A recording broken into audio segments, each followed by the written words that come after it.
Did it work?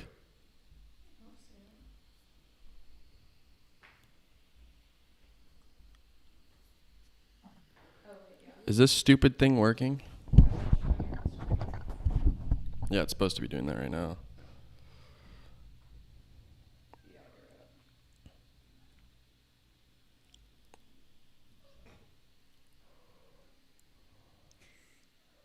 Is this good?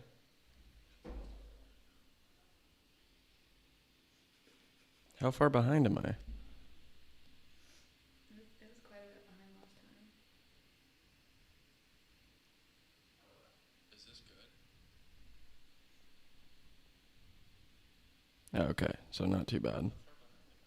All right, guys. Sorry, holy F. I used OBS last time, and then I was like, oh, I'm going to go Streamlabs OBS this time. I have no idea what I'm doing, but I heard good things about Streamlabs. Tried to open it up and do the live on there and just glitched out. So apologize for that delay.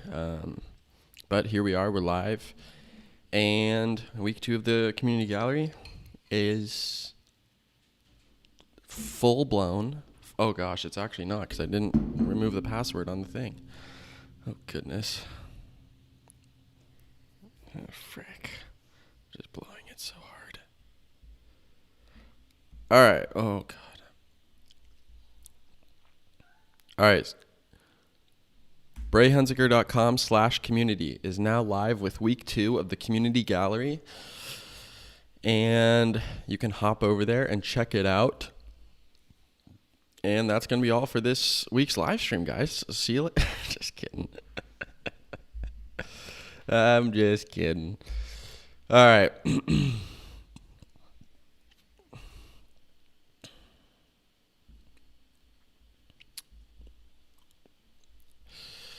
All right. Let me check in with the chat. Working. It's all good. All right. Cool. So, like I said, welcome to week 2 of the community gallery, the second round of the community gallery. And week 1 was a massive success. It was awesome to jump in on the live stream and go through all the pictures with everyone and kind of go through the chat. And there were a lot of the photographers that were in the gallery, in the chat, just talking it up with the rest of the community, which was fantastic. If you're in this week of the gallery, feel free to share with everyone, let everyone know that we're going live and we're going to be talking about all the images. The link is BraeHunziker.com/community. So yeah, let everybody know. And I'm really excited to go through this week. This week and next week are both filled with absolutely incredible photographers and some incredible images. And listen, last week, for anyone who was here last week, it was my first time going live. I'm not going to lie. I had some jitters going on. I was a little bit nervous. I went back through the footage. I studied up. I spent some time in the footage room reviewing, analyzing, seeing what I could do better to make this week and next week the best possible streams that I can make. So I'm super excited to get going on this. We got a few IPAs in the fridge ready to go. We'll see what happens. I'm eating leftover potatoes with Cholula sauce, and it's a good day. Good morning, good afternoon, good evening, wherever you are tuning in from.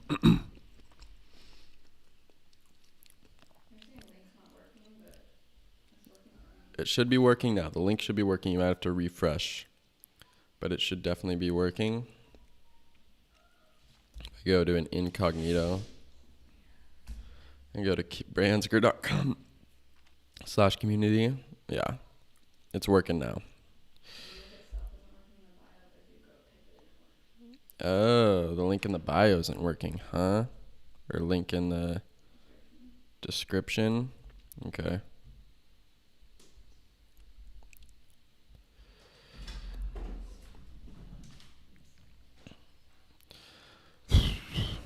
Why? What the heck? This link should BraeHunziker.com/community. What?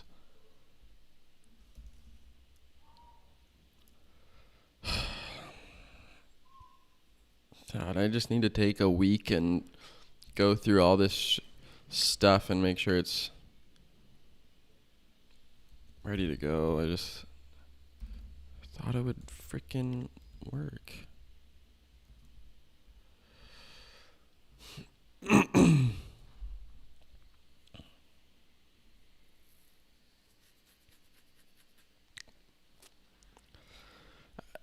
I don't know. That's the exact link, so I don't know why it's not working in the bio or in the description. www.braehunziker.com/community. You go. Yeah, earlier there was a password, but now the password's been removed and it should be fine. Ken says, Brae, you might need that IPA sooner than you thought. It's looking that way from the start of this. Goodness. The first one, like, starting it and everything went smoothly, and then this time's just a chaotic roller coaster ride. So, but the site should be working, should be fine. 25 new photographers this week with a discussion blog at the bottom. Let me go back over to scene here. There we go. So that should be... Is everything still working?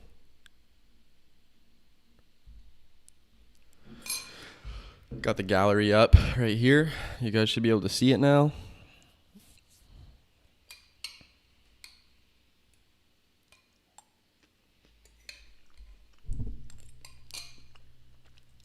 Right? Does it look good? Mm-hmm. Sick. All right, so braehunziker.com/community. 25 new photographers, discussion blog at the bottom. You can click on the discussion, and there will be a blog post here. You can click on, and you can talk about, photos that you liked, communicate with the other photographers, leave feedback. That's what that blog is for. So definitely pop in there after you go through the gallery and, give some feedback to the photographers. And let's jump into it if everything is looking good.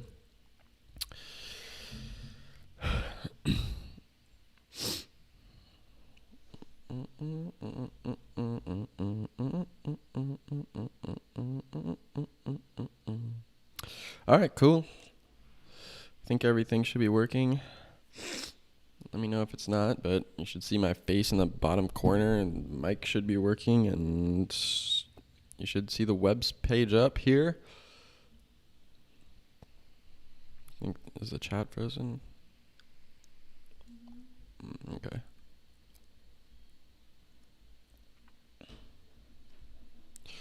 All right. Let's get a little, I'm going to get a little story going to let everybody know.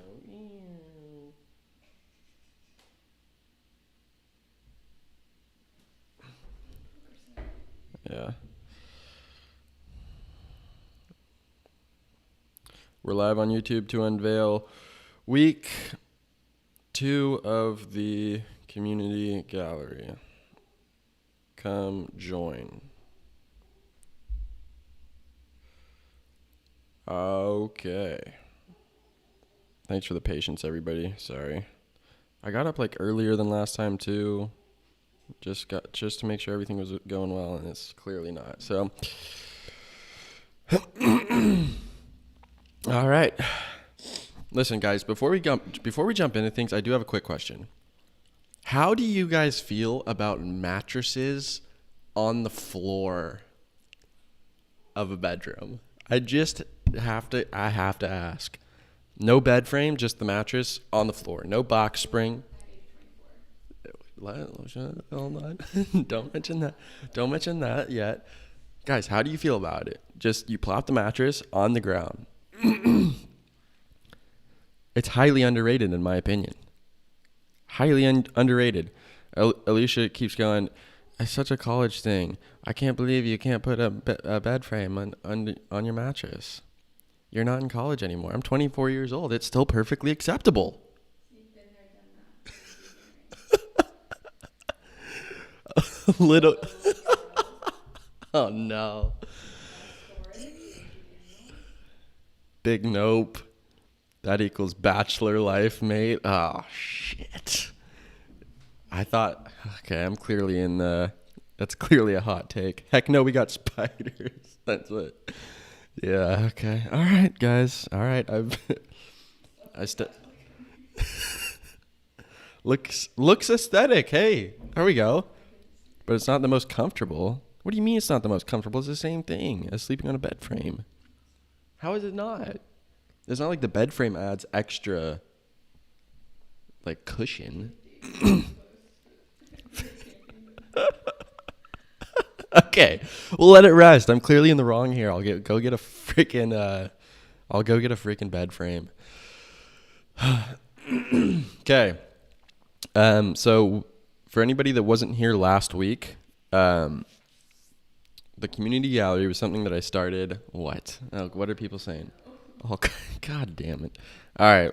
Well, we'll let that go. I clearly have been proven wrong here. So for anybody that wasn't here last week and anybody that's unfamiliar with the community gallery and is just tuning in for the first time, Community Gallery was an initiative that I started last summer, at the end of last summer, during quarantine, when doing a in-person gallery wasn't really possible with COVID.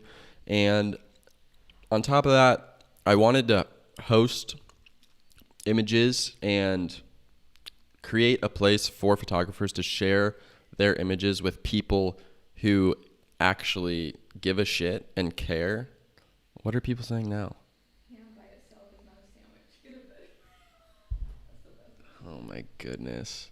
Ham by itself is not a sandwich. Get a bed frame. Okay, I'll go get a bed frame, guys.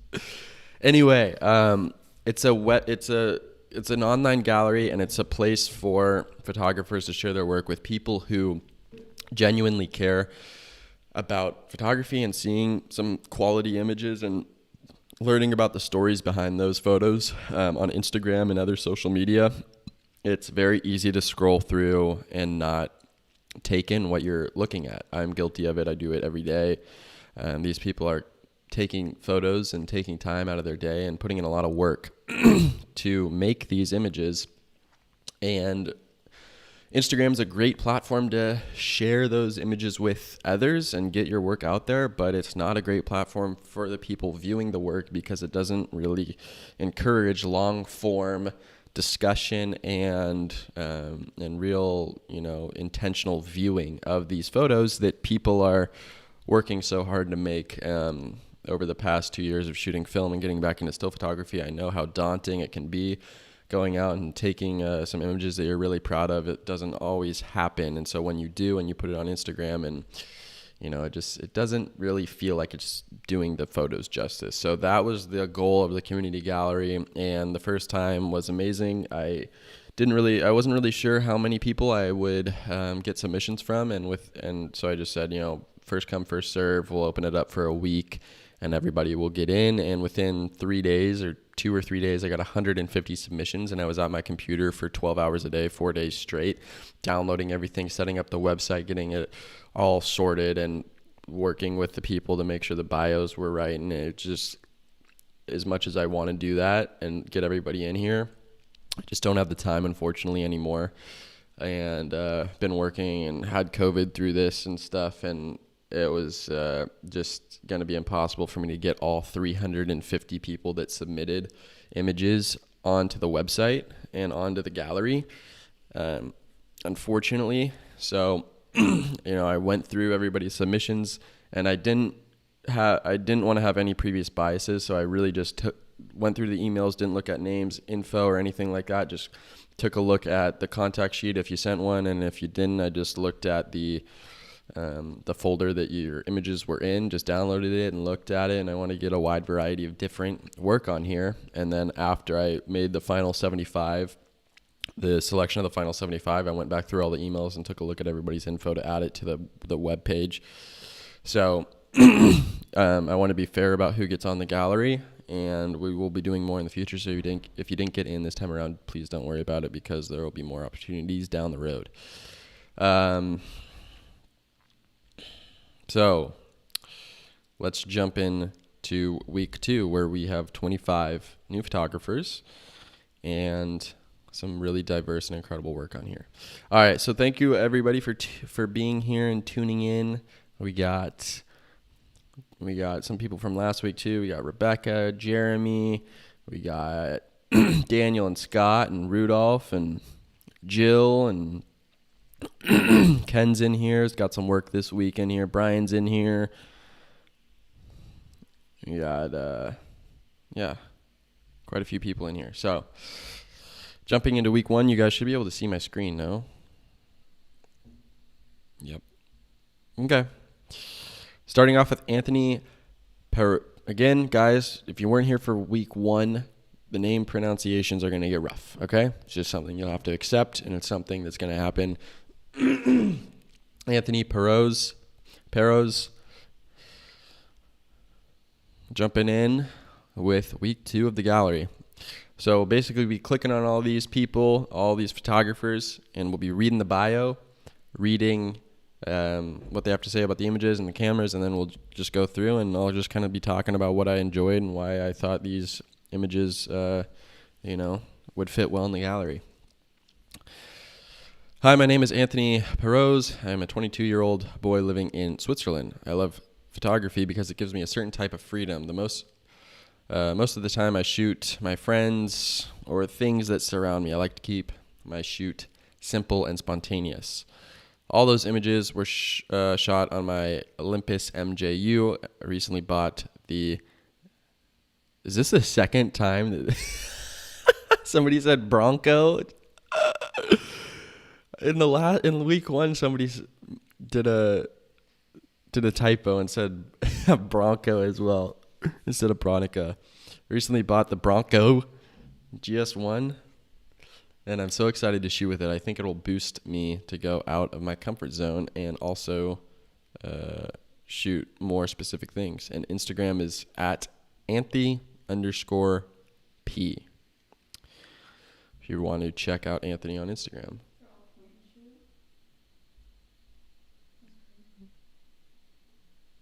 Yeah, not limited by, what kind of camera you have or anything like that. Shoot only on a point and shoot, don't worry about it. There's still, great images to grab from a point and shoot. So, a lot of submissions, there were, a few like 2 or 3 images that just really stood out to me, and they're all kind of independent of one another, and a lot of submissions just, I think, flowed together nicely as a whole and made a really cool collection. This is kind of one of those submissions. I think it's a nice, diverse group of photos here with really beautiful colors. I'm a sucker for great color. It's something that I look in a lot of my compositions, and Anthony nails it with the color in these photos. And I just love the subjects he chooses to photograph too. Really cool portraits.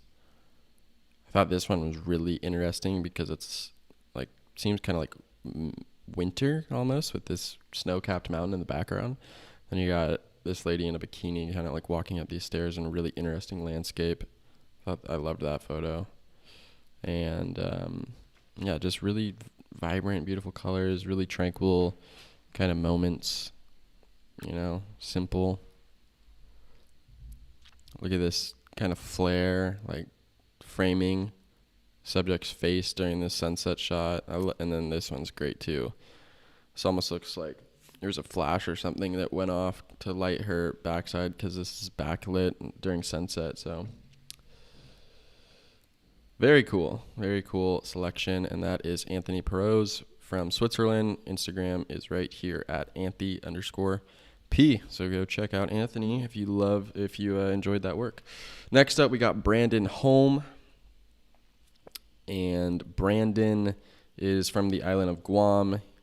And he says, I tend to lean towards landscape and nature, but honestly, I just like taking photos of whatever piques my interest. So sometimes it's just a surprise.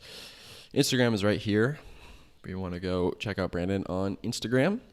Shoots on the Pentax 6x7 MLU. Love to see that MLU right there. Godspeed, brother. Yashica Mat 124G and a Fuji GSW 690. Shooting with Porsche 400, Lomo 400, and Ilford HP5. This is another great collection as far as colors go, and I thought the framing of a lot of these images were was really nice. I'm also going to do my best to balance going through the gallery, reading the chat, looking at the camera. Just realized last time I did this, there was a lot to kind of manage, but I will do my best. Oh, Anthony's in here. Nice. What's up, Anthony? I loved that submission, man. Awesome work. I gotta love shooting on that Bronco, am I right? Nah, I'm just kidding. Just giving you shit, bud. All right. Brandon here. Super vibrant colors. I just loved the framing, all the blank space in the top half here. It's really good black and white work. Black and white work always impresses me because I feel like I just suck shooting when I shoot black and white. Whenever I see a good black and white photo, it's always very impressive to me. Beautiful dusk photo. This coastline is absolutely gorgeous. This is such a great picture. Blue, that deep blue in the water, green, and then the haze, that ocean mist coming off and engulfing that coastline. It's absolutely gorgeous. I love this photo. I talked about this a little bit last week. Whenever somebody can take interesting images in the woods or like in a jungle-esque environment where it's just green all around, it's very, very impressive because it's hard to create depth and separation when you're shooting in the woods. Like, I live out in the woods and I shoot out there sometimes, and I'm always just really unimpressed with my images because it all looks like it's just one big mess of an image. So whenever you can create separation, obviously using a shallow depth of field here, or just find an isolated subject and shoot, a really good image in the woods. It's always really something that impresses me. And I'm a sucker for simplicity. Love this palm tree photo. So another great collection and lovely colors. And I just really like the framing, especially on these two. I think this one and this one work really nicely together. So that is Brandon Home. Instagram's right there at Swoletography. Next up, Darren Stapley. Is Darren in here? I don't believe he is. Darren says, I make dreamy and cinematic portraiture. I like to include the space around the subject and attempt to shoot photos that look like a still frame from a feature film. Really, I just want to create portraits that make the viewer feel something. Instagram is stapled together. Darren was messaging me earlier on Instagram. I don't know if he's in here. I can't remember if he said he was going to be here. Darren's got a YouTube, which is linked right here. And the cameras that Darren uses are an RZ67, GW690, a Polaroid 600 SE, a Polaroid SX70. He uses Ektar 100, Portra, T-Max, and FP4, and he's in Western Australia. That's right. He messaged me and said that it's going to be the middle of the night, and it sucks that I'm doing it at this time, which is fair. I tried to pick a time that would work with everyone, but there's so many people from Australia that both watched my channel and submitted to this.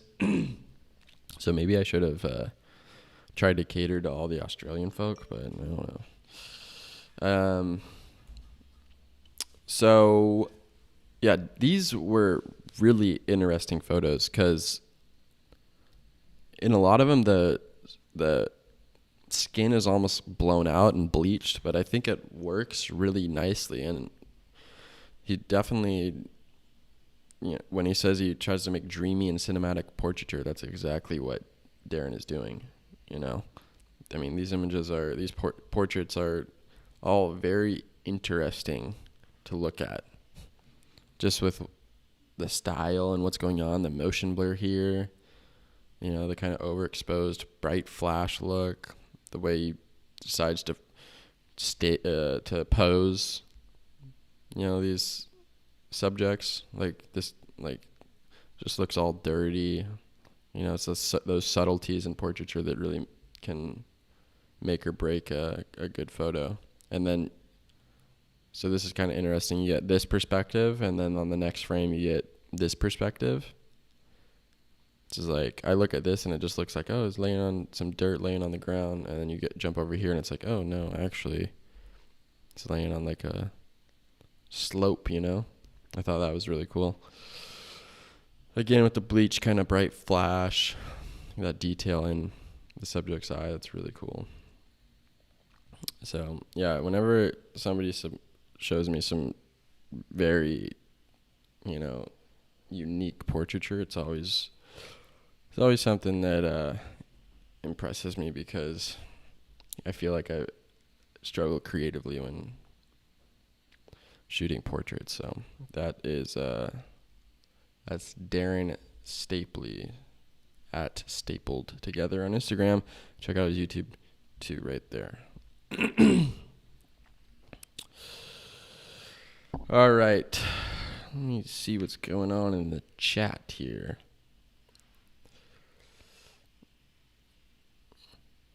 And if you see the photographer in the chat and, want to ask questions and connect or whatever, obviously that's what the chat is for. So feel free to talk amongst each other and, introduce yourself to other members of the community. That was another goal of mine with the community, is literally to, have people from all over the world, complete strangers, be able to connect through photography. And actually, after the last week's live stream, and we a couple of the photographers that were in that week of the gallery, they used to work together, and they hadn't talked in a super long time. And they messaged me on Instagram, like, with a picture of both of them, grabbing lunch or something, catching up, and they're like, hey, like, we saw each other's work on the gallery and decided it was time to catch up. And like, that's exactly what, I'm hoping to have happen with doing stuff, by doing stuff like this, the community gallery. So definitely, encourage you all to connect with one another. You might meet somebody that's actually, from where you live, and you can go out and shoot and collaborate. So, but thank you all for being here and being in the chat and hanging out. Got 69 viewers. Or did have 69 viewers, so that's pretty powerful. Next, we'll move on to Dominique Turtois. Oh, God, it's just bad. I'm so bad. I'm so bad with the pronunciations. If somebody, I almost want to like punish myself. Like if you're in here and I mispronounce your name, I'll drink the rest of that hot sauce, and you call me out on it. What? Yeah. Well, there's only this much left, but I'll shotgun a tall boy IPA. Oh no. Tataway. I missed. Tataway. Okay. Well, that's great. Dominic, come on. You really got to jump in here like that. When was the last time you chatted? You weren't even in here the whole time, and you jump in right when I'm on your page and you call me out for mispronouncing your name right after I say I'm a shotgun a tall boy IPA. It's unreal. God, you really had to do me like that. All right, gotta let my stomach settle from the potatoes and Cholula. We'll see what happens. We'll see. Okay, Dominic, unreal. I'm just kidding. That's pretty funny. All right, so Dominic Tataway, and Instagram's right here. Dominic Tataway on Instagram, and from Jersey City, New Jersey. I took these photographs on my Pentax 6x7 and Kiev 60, used with my favorite film stocks, Fuji Color 400H, rest in peace, and Ilford HP5 400. My work is based on documenting my surroundings and all the people coming to my life at that point. Guys, this collection I thought was particularly beautiful because of how raw and organic and gritty these images seemed. I really appreciate when people just photograph. Like when I go out and photograph, it seems like I'm always trying to take beautiful images. I shoot a lot of landscapes and I'm surrounded by beautiful scenery, and I want to capture that in my images. So I'm seeking perfection as far as beauty and composition goes in a lot of my images. But when people just take images of their everyday life and people that come into their life and simple scenes, that not only the photographer can appreciate, because obviously these images mean a lot more to Dominique than they do to me because they're personal, to her. But at the same time, these images made me feel something. And when you can do that with your work, I think that's incredibly impressive. Obviously, had I taken these photos, I think, 10, 15 years down the road, these would be absolutely incredibly special to me. And I still feel like they have that impact on me, even though I didn't take them, which is really something that I seek to do in my work. And Dominique is definitely doing that here, which is really cool to see. So yeah, this collection as a whole just really spoke to me, just with like the subjects, a mix of kind of landscape and portraiture. Like, how good is this image? I don't know the backstory behind this, but it's and that's something that makes it even more impactful potentially. Just the wonderment that comes out of this image and all of these images. Really, really impressive, Dominique. I love this one too, just like in the park,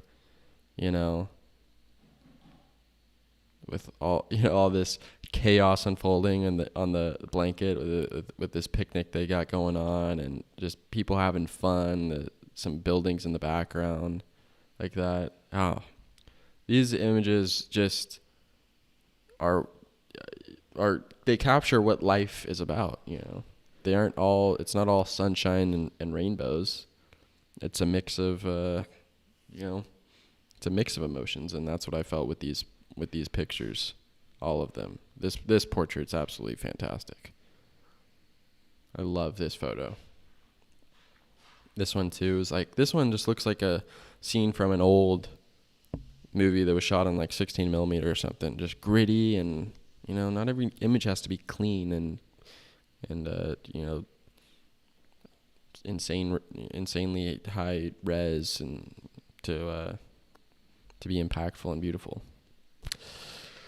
So Dominique is on Instagram here, and she's from Jersey City, holy drift.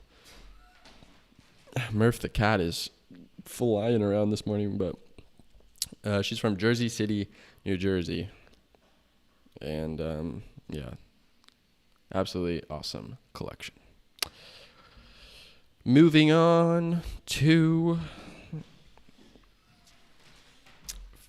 Francesco Aguirre Ranella. I felt pretty strong about that pronunciation. I feel like that was pretty good. Dominique is in the chat if you want to talk to her and ask her anything about her images.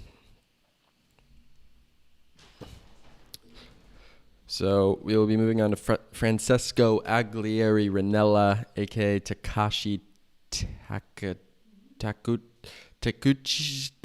God. Are we tallying how many IPAs I have to shotgun?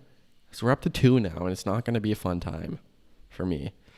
Francesco is an Italian-based film enthusiast. I shoot both medium format and 35 with my Mamiya RZ67 and Leica M6, loaded with Kodak Portra 400 and 160. I enjoy film so much because of the feelings it can get from the composition to the final results. I shoot my everyday life, some mundane scenes, and everything that could give me emotions. Thanks for the opportunity.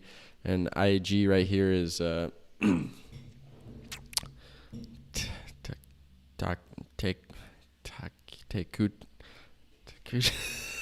is there. You see it highlighted. You can go type it in and see for yourself what Francesco's up to on Instagram. Oh God. And he's in the chat too, which is just fantastic. Can you help me out, Francesco, with the pronunciation, man? Come on. Struggling over here. This picture right here was one of the most interesting submissions I got from all 3 weeks. Like, what are the odds of this picture playing out the way that it did? What are the chances of this happening? Can somebody tell me? Can somebody run the math on this really quick? I was doing some calculations last night. I think it's 1 in 430 million. And I spent a good amount of time doing that math last night. I think this is a 1 in 430 million. The odds of this picture happening, that's roughly accurate. These horses down here in the pasture, like half of them are laying down. It looks like a scene out of Midsummer or something. And then up here you got dry, rolling hills, and a guy that is what's this called again? Paragliding, I believe. What? This is an insane photo, and I thought it was so cool. Like, this is something you'd see on like an Apple, when you buy a new Mac and they have those wallpapers for you to pick from. This is something that you'd see and be like, oh yeah, this is just a classic. Like, what the hell is going on? How did this photo even come into, like, what is happening here? She's like too perfect to even seem real. So beautiful shot. I love this photo. All of these pictures just very just have a lot of emotion and character to them. This one's super cool. This one's just really interesting to look at because it looks like this top half of the hallway is like in motion, which is really, really cool. Something out of like a Nolan film. I love this photo because I love the leaves that are poking through the top of the frame here. I think it works really well. And it does a pretty sweet job of kind of balancing the photo both color-wise and compositionally. But you get a nice variety of beautiful colors in this photo. This one's really nice too. Very soft and dreamy, and again, taking pictures of like, trees and kind of foliage and whatnot. It's always very impressive to me, and this is just one of those images shot on Ektar, which clearly shows with these vibrant colors. Really, really beautiful. I just want to check the stream, make sure it's all good. Excellent connection. Sick. This one's really cool too. This is just one of those images that there's so much to look at, and you kind of zoom in on any little section and there's like a story going on, which I thought was really cool. Also, the colors are amazing. Just looks like somewhere I'd like to be right now, So, awesome collection from Francesco, a.k.a. Takashi Takuchi. Was that good? Takashi Takuchi.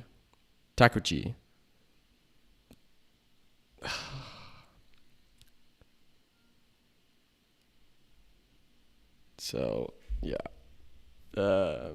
Sorry, I'm embarrassed. I embarrassed myself. Instagram's right here if you want to check out Francesco. I'm calling you Francesco from here on out. Just hope you're okay with that. Instagram's right there if you want to check out Francesco's work on Instagram. Next up, we got Hakeem Shabazz Norris. God, it's just tough, man. It's just tough. My style is a creative twist on editorial with inspiration from street photography. Instagram's right here, Hakeem. If you want to check out Hakeem on Instagram. Is Hakeem in here? I don't know if Hakeem is in here. Anyway, Hakeem uses a Yashica A Pentax 645 Portrait 400 and 160 and is located in Brooklyn, New York. Awesome portraiture, and then even threw a couple landscapes in there. which, landscape boy that I am, I do appreciate that. But yeah, this is a beautiful portrait. The backdrop too being kind of split in two different colors, and the skin tone is really the way it's lit, kind of her right half being kind of on the darker side, and her left half being on the brighter side. It's very well lit, and yeah, I loved it the way it's framed. This was one of the most beautiful portraits I've seen in quite a while. So, just a simple and beautiful moment from a day in the park. The nice shallow depth of field and that kind of swirly bokeh that is Pentax, right? Oh, yeah, 645. But yeah, just a cool collection of portraits. This one was interesting too, just the bright yellow suit.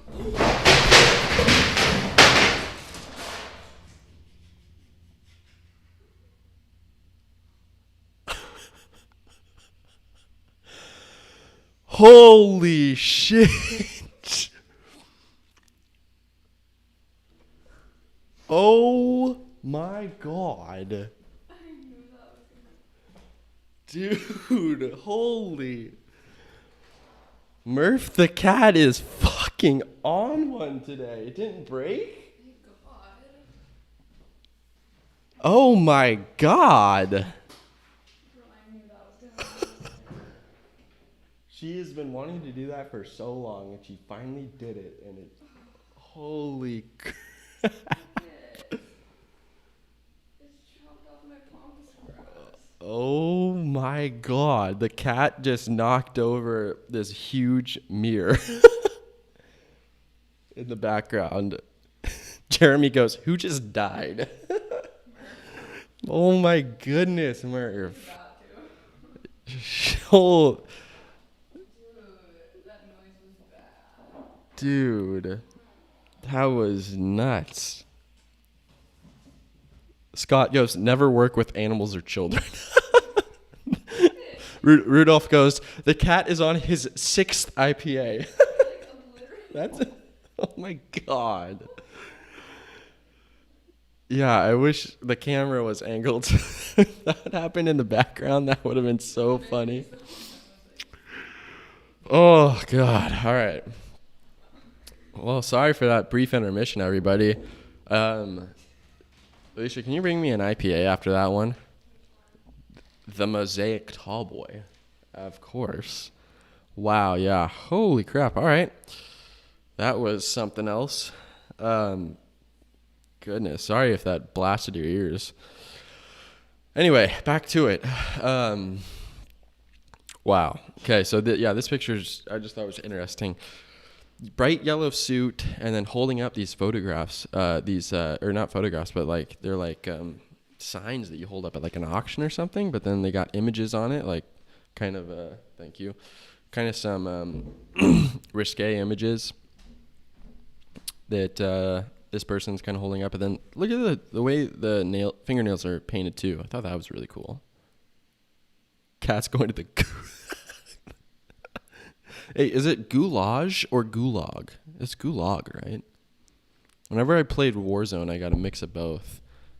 Some friends going, "I'm going to goulash. The gulag."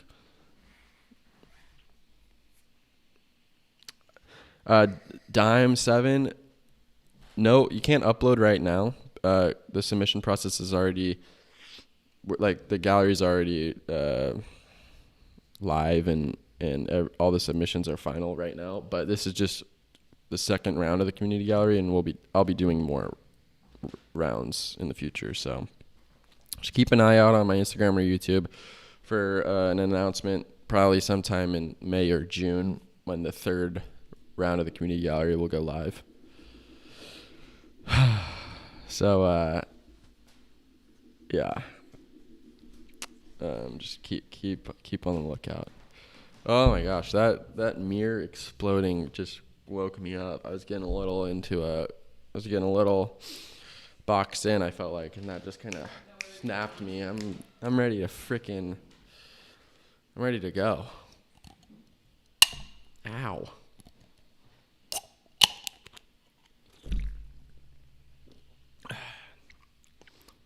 Honestly, the only reason I'm doing these live streams is to give myself an excuse to drink an IPA at 10 in the morning.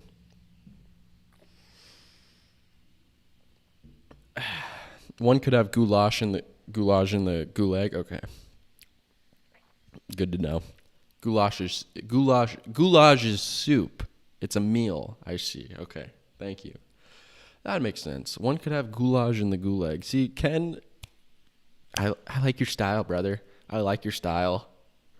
That's all I needed to see. One could have goulash in the gulag. It makes sense. What's up, Nikos? In Greece. Man, I miss Greece. Where in Greece are you from? Ooh, yeah, that heart attack freaking got me fired up. All right. This portraiture, though, is like the lighting, the elements in the portraits that just add that extra flair. I just thought it was really creative. You know, it's something that I just don't think of when I'm taking portraits, to, you know, do something like this. Like, hey, let's put glitter or whatever, you know, is below her eyes. Let's like throw that on there. And hey, let's throw some red light mixed with some purple light. And it's just not stuff that I think of. So whenever I see it, it's always cool to see and something that I think deserves to be recognized. And I got some really nice kind of simple dreamy landscapes here at the end. But yeah, I really was impressed with Hakeem's portrait work here. Where's my overpriced cacti? Never buying that again. It's decent. Don't get me wrong. It's decent. But am I going to pay $24 for 9 seltzers? No. Of course not. Never again. All right. Maybe one more time. We'll see. This is one of the best IPAs I've had, though. The Mosaic West Coast Brewing single hop series, the Mosaic IPA. It's really, really delicious, actually. And this brewing company, this brewery is right from where I went to high school, in Gig Harbor. Rudolph asks why I open a beer like that. I don't know. It's probably not good for my teeth, huh? It's actually because I want that loud crack of when you open it, you know? But when I do it like this, then it sprays everywhere. And I got Alicia's computer and my computer right here. I don't want to get beer everywhere. Nikos, you're from Thessaloniki? North. I guess I've only been to the basic places in Greece. I've only been to Athens, Mykonos, Santorini, and Naxos. But I want to go back to Naxos. Naxos seemed really cool. All right, anyway, moving along. If you want to check out Hakeem's work on Instagram, here's Hakeem's Instagram right there, okay? Next, we got is Hayden in here? Goodness gracious, I hope Hayden is in here. A lot of you might know Hayden. Hayden is a great guy, and we've been chatting for the past few months on Instagram and been keeping up with a fellow landscape photographer. And his work is really quite beautiful. His Instagram is _Hayden Garfield, and he shoots mainly on 6x6 on his Bronica S or EC. Bronica, aka Bronco Gang. Let's get it, baby. And some 6x7 on his RB67. Favorite film is unfortunately 400H. It's always a tragedy when I see people's favorite film being 400H on here. Oh, wait. Hayden, you're Hey Analog on here? Did I know this? Brother. I'm in a freaking time warp right now. Oh God. I feel like I knew that, but maybe I forgot. But yeah, Hayden's from Colorado, and Colorado just is one of those places that I want to spend like 6 months at shooting pictures because it looks so freaking beautiful. Anyway, Hayden is his style fluctuates with where he is and what and who he is currently inspired by. Mainly roadside scenes with a twist. I like getting lost in new areas. And I thought that all came through very clearly in these images. Beautiful landscapes, beautiful colors, all just really intriguing subjects. Like, this is such a cool subject. Land sale with this old building, this rundown building, and then you got mountains in the background and a old light post, that balances the frame really well. I really like, one thing I noticed compositionally is when little objects balance the frame. Like imagining this picture without this in there, it would still work, but I think it balances the frame really nicely. Same with like the land sale building, But Hayden's color work is really spot on. Oh, the boys from Front Photography are in the house. What's up, Front? What's up, everybody? Front's working on a really exciting project that I'll be talking about here in a little bit. But really stoked that they're in here and checking out everybody's work. But yeah, Front's got something big planned for the community. It's going to be awesome to see when their project goes live, and it'll be super beneficial to photographers, helping get some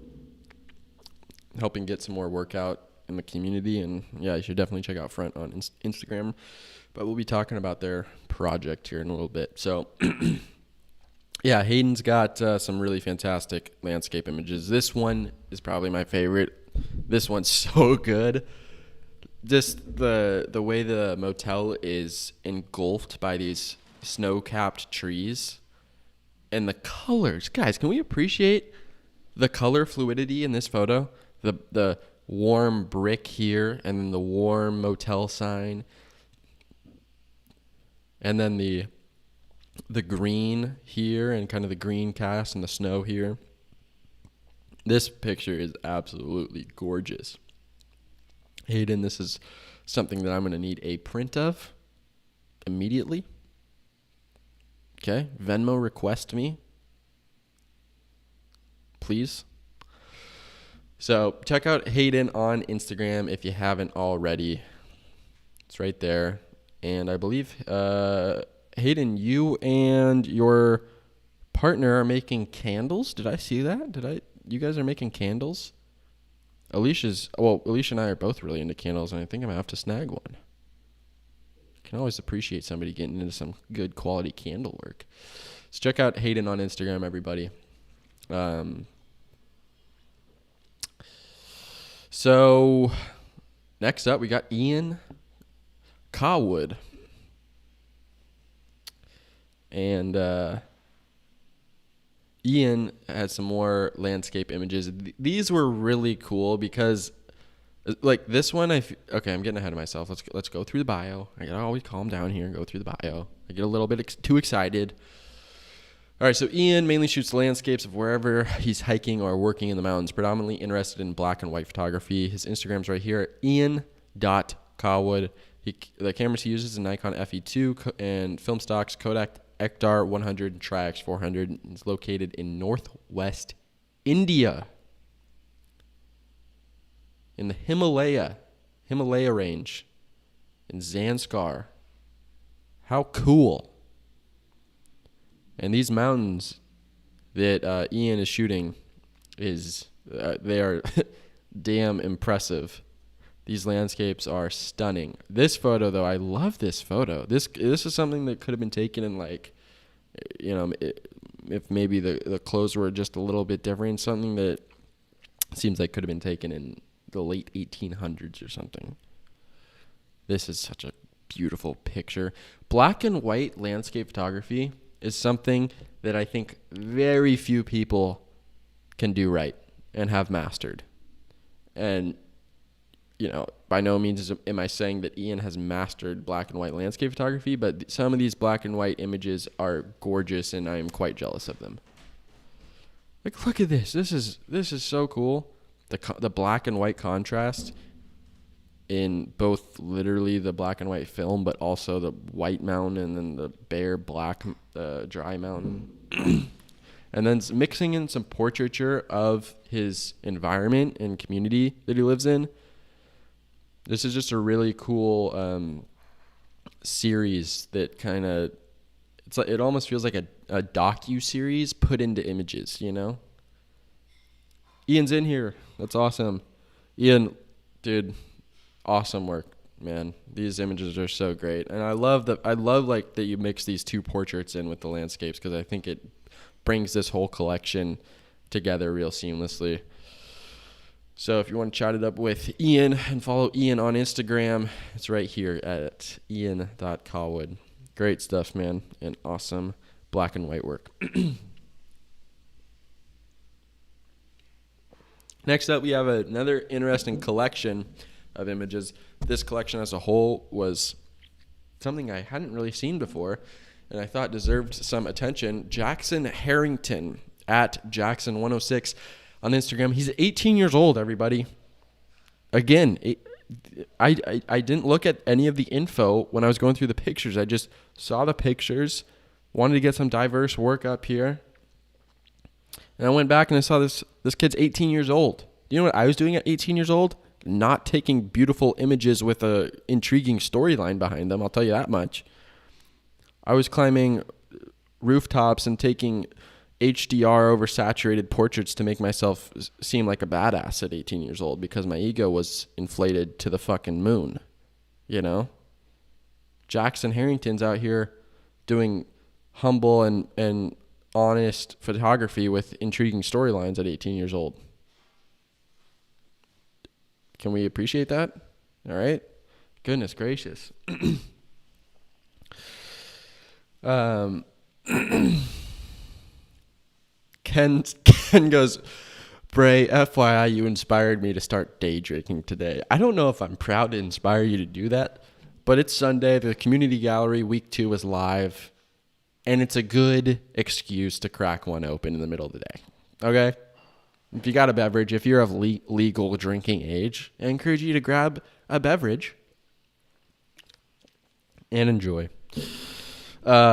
Jackson's in here. So, yeah, Jackson, I was really impressed with this submission, man. This is awesome work. 18 years old, based in New York, and travel across the U.S. to shoot architectural photos of old and derelict buildings, mainly factories. All of these buildings are off limits except to those curious enough to venture inside.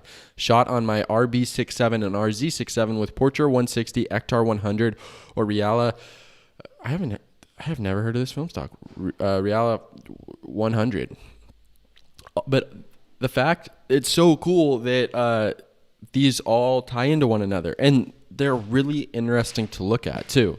Like, these factories are just, to think that at one point they were filled with people and running at maximum capacity and producing whatever they produced is super, super interesting. Like, and not only does he go into these places and capture them and talk about this story, but he does it in a really artistic and beautiful way. Like, yeah, these subjects are incredible, and a lot of people might just jump in here and, point the camera in a certain direction and grab an interesting photo. But I think Jackson takes it one step further by being very intentional with the compositions he finds in here. Like, all these lines, and I don't analyze pictures on a technical aspect usually at all, because I feel like I just look at something and it just makes sense to shoot it. But looking at this from a technical aspect, all of the lines in this photo run through it beautifully. All of these kind of rafters that kind of flow down to the right and then down, and then you have lines that go left and then center. They all kind of weave within one another and make a really just pleasant make a photo that's really pleasant to look at. And that's the case with all of these. The lighting in this one too, having this just be dark and kind of mysterious in the background, so cool. You're wondering what's back there. This looks like a horror movie scene. This one too. Look at this line that just goes through the whole frame. You know, I don't like analyzing pictures from a technical aspect, but when you're dealing with pictures like this and how they're just strictly or, you know, mainly architectural imagery, you're going to be, and especially this type of architecture, these old kind of rundown buildings, you're obviously going to be dealing with all these interesting lines to play with. This just guides your eye through the entire photo, you know? Hey, I'll take a one-way ticket through this beautiful image. That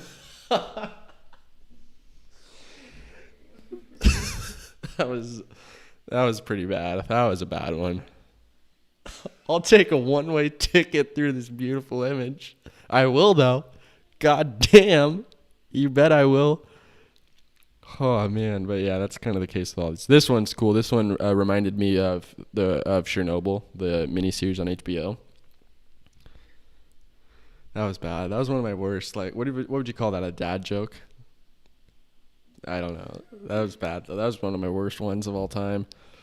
This reminded me of Chernobyl, though, the the power room scene, or all the scenes that took place in the power room, all these gauges and knobs and dials and everything. The lighting and all these just, it's so good.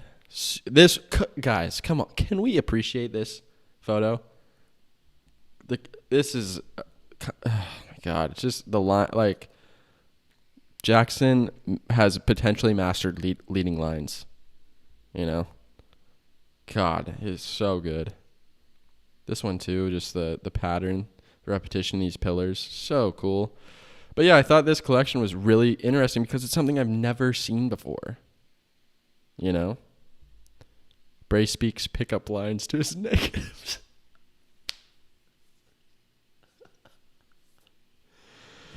Oh, God. Must be expecting a child with all these dad jokes, says Willie. Says Willie. God dang it. How are we? How's the stream doing? Damn, the viewers have actually gone up, which is sick. Last time we started at like 160, and then we kind of just slowly trickled downward.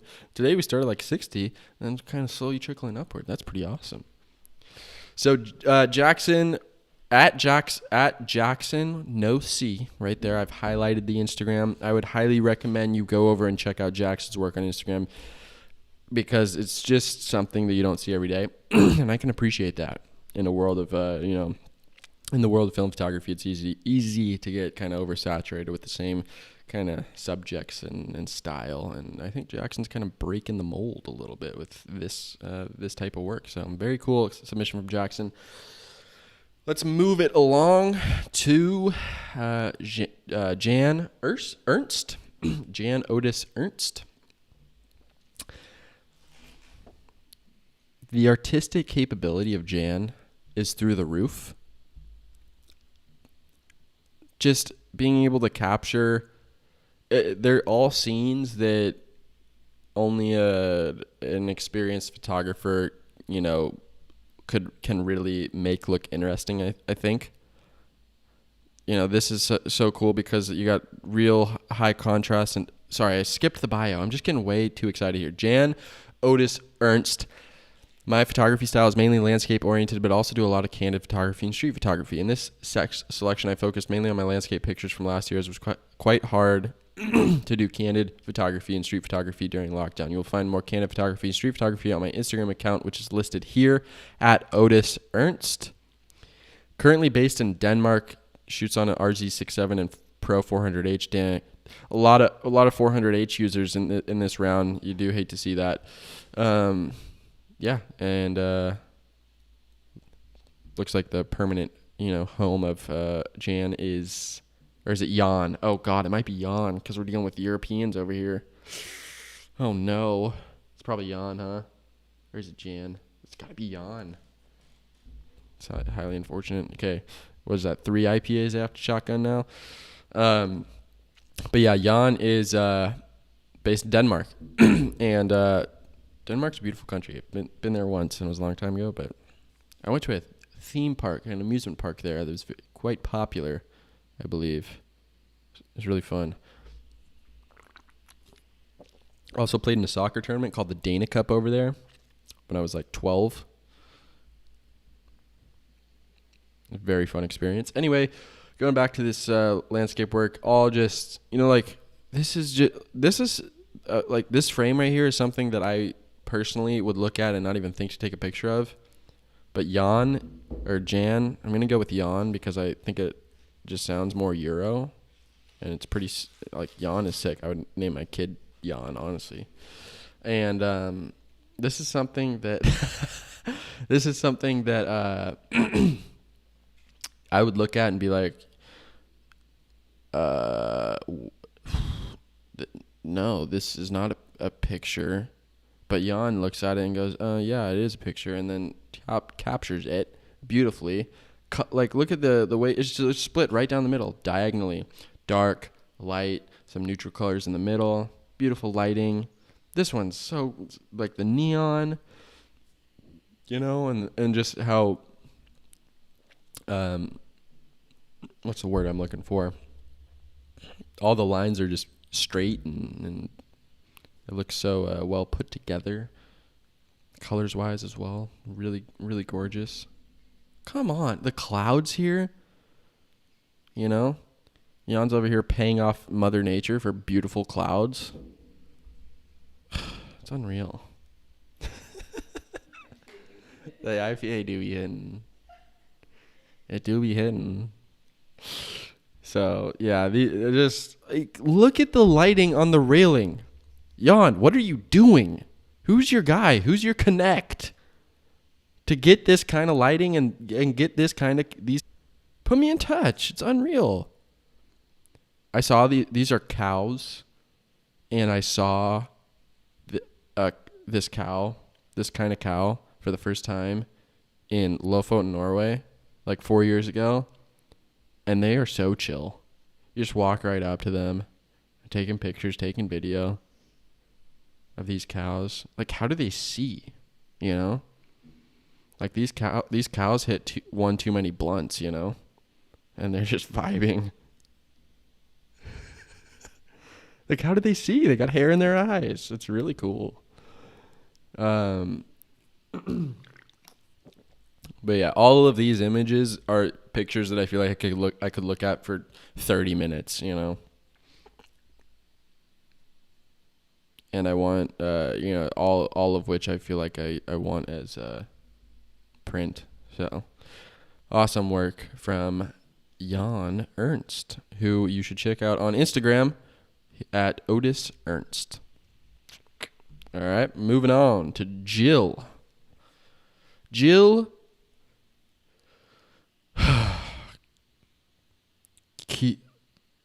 Kugner.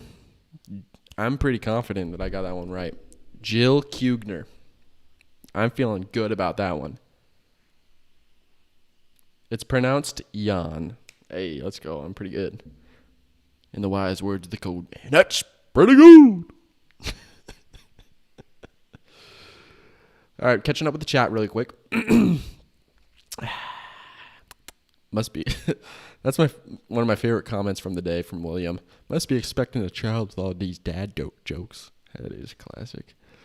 Don't know. Okay, we're just catching up the chat here. You got any questions or anything? Put them in the chat. I will be going through and catching up, answering questions, doing all that jazz. So feel free to communicate with me through the chat directly. You can @ me too, and then it like highlights the message.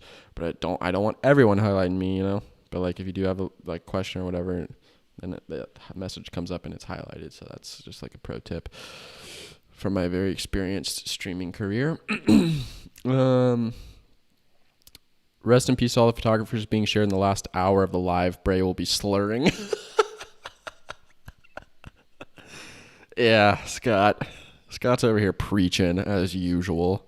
Good old Scotty Kaufman. God. Scott messaged me and was like, yeah, you're like the first person that has gotten my last name right. And I was like, that's the one name I actually 100% felt confident about from the very beginning. Scott Kaufman is straightforward. He said people were saying Kaufman. It's like, nah, bro, it's Scott Kaufman. From God. All right. Who's your worm guy? -1 IPA. All right, so we're all caught up with the chat. Moving along to Jill Kugner. So Jill is originally from Luxembourg. However, I am currently based in Scotland for my studies. I shoot all my work on 35mm, which my beast of a camera, the Nikon F4, great camera. I loved my time with the Nikon F4. Generally speaking, I am most drawn towards street photography, but have recently started to experiment with portraiture. These pictures were taken in Coney Island, New York, Lisbon, Portugal, and Aberdeen, Scotland, on Kodak Portra 400, 160, and Fujifilm Superior Extra 400 with my 50mm 1.4 lens. What's more overwhelming, choosing the photographers to showcase or choosing the IPA to showcase? Well, it's a very close tie. I'm just kidding. Of course it was more overwhelming to pick these photographers. I got 350 incredible submissions. I had to narrow it down to 75. I'm sitting in my room with COVID, coughing up a lung, trying to, select which, I got to narrow it down to 75. I got 350 amazing submissions in here. I don't want to cut anybody out, but I have to, or else I'll be at my chair for a week straight, 12 hours a day. I got a broken back. It hurts to sit down for 2 hours.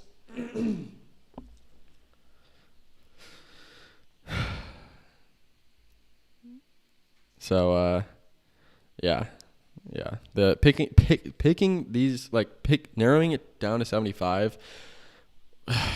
It was so tough. I wanted to include everyone, and I felt really bad about it that I couldn't. But that's why I'm just going to be bringing it back in the future to hopefully, get as many people in as possible at some point down the road. Willem Verbeek called. He wants his red hoodie back. Dude, it is a real signature amongst the film photography community, isn't it? The red hoodie. But I feel pretty good about mine because mine's got some authentic, authenticity to it because I bought it at Buffalo Exchange in Portland. And if you know Buffalo Exchange, they're in LA too, right, and stuff? Anyway, it's like a big thrift place. So I got some probably old, sweat stains on here from the previous owner, which is pretty sick.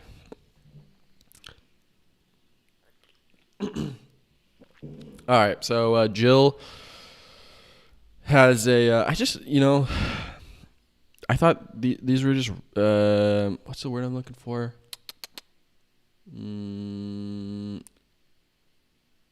God, I feel like I keep cycling through the same words.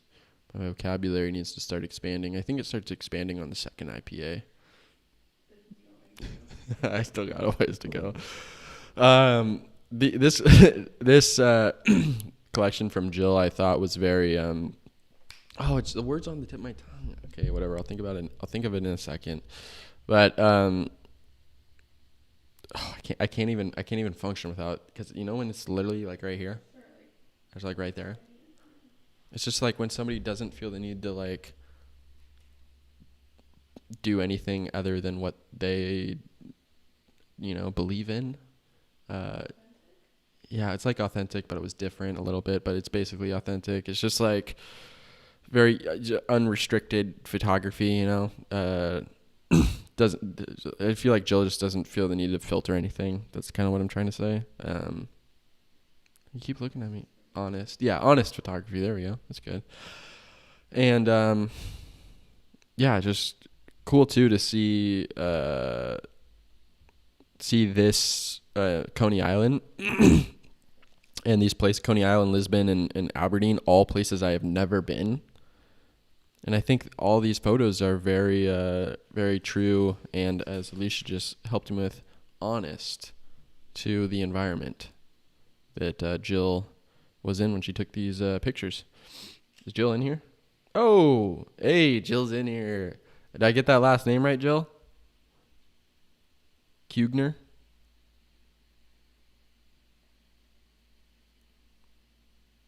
hopefully. Yeah, all just,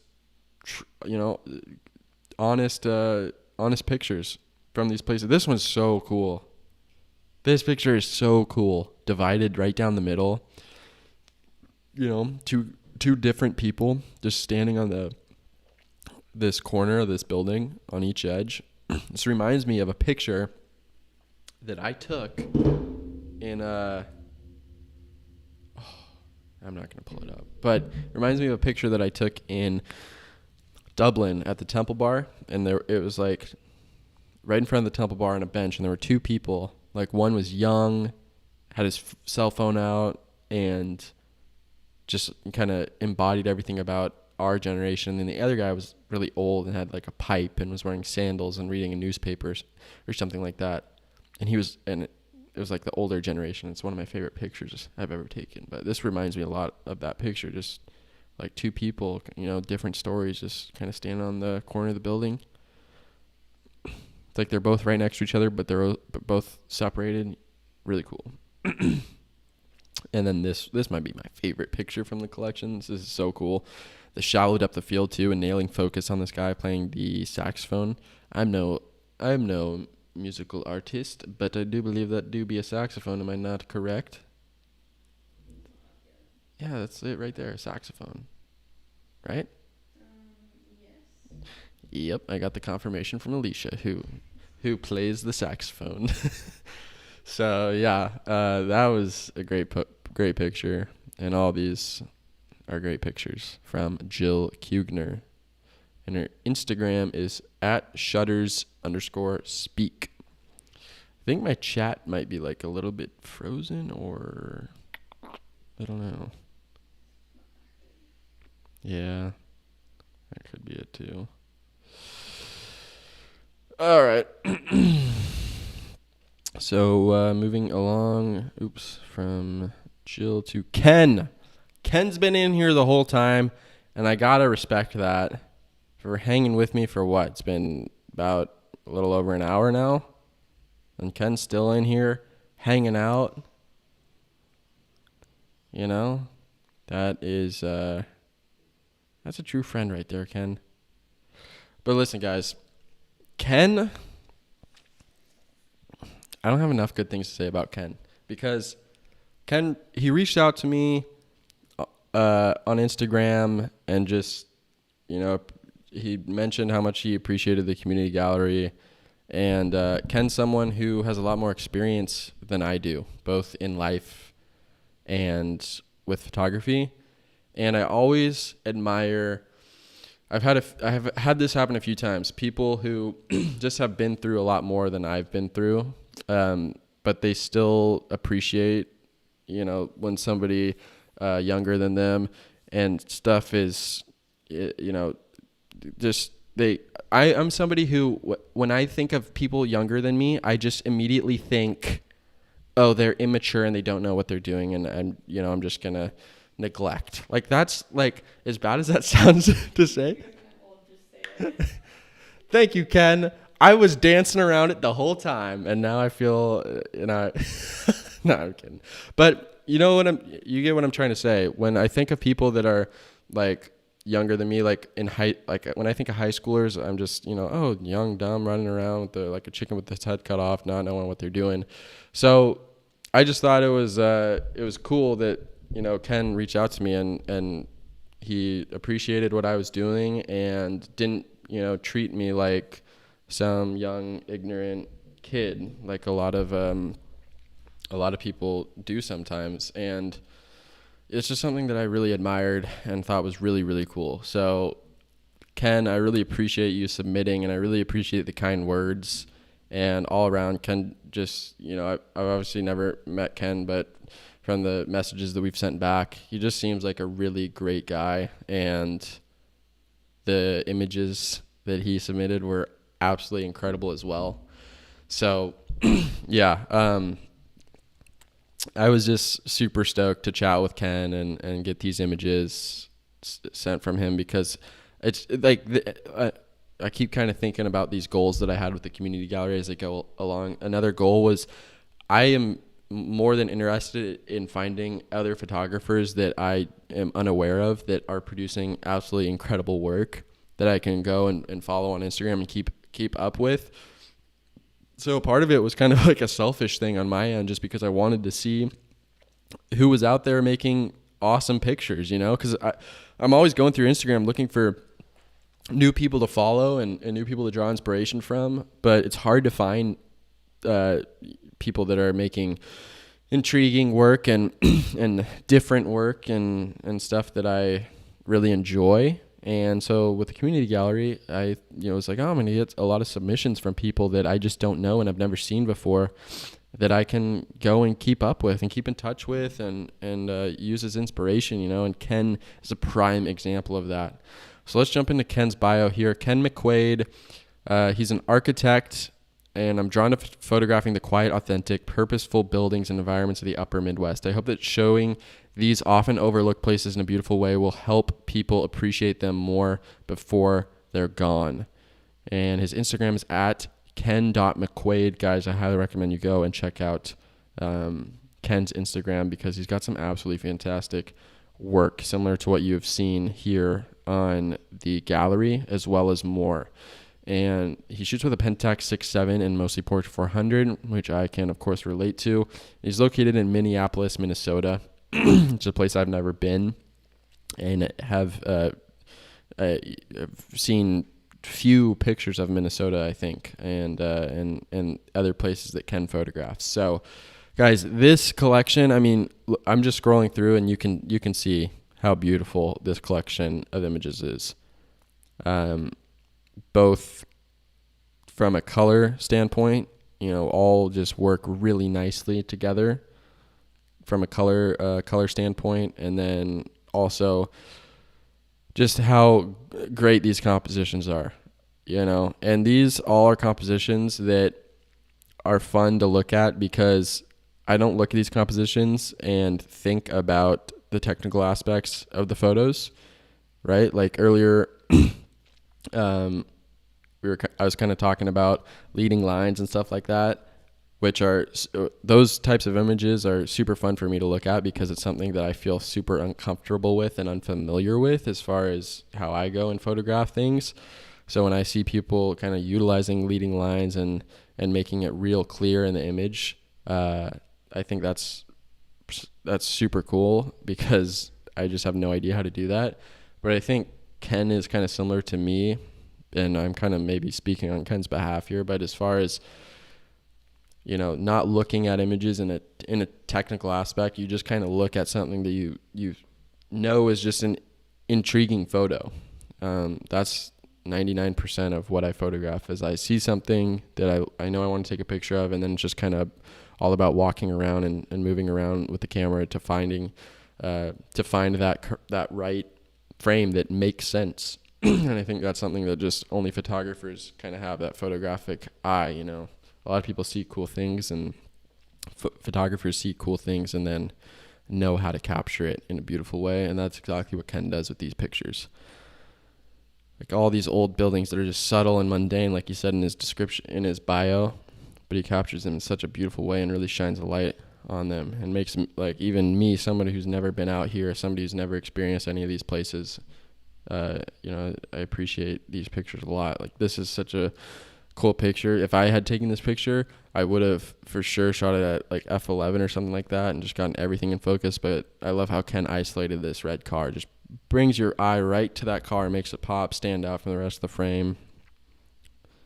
And the beautiful mix of like red and blue in the background. And like this is such a great frame. You have this nice curve kind of going up through the center and off to the right, and then in the background, the whole left side of the picture, you have a whole different kind of world to look at. Again, come on, like, Ken, who's your guy? Who are you paying to get these subjects? Put me in touch. Goodness, come on, look at this building. Look how cool this building is. Can I set up my studio inside this building? I'll move to Minnesota. I don't care. Goodness, it's so cool.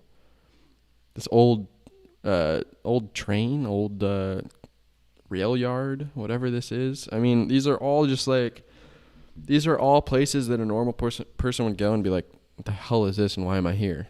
Ken goes here and he's like, yeah, I'm getting some beautiful images today, you know?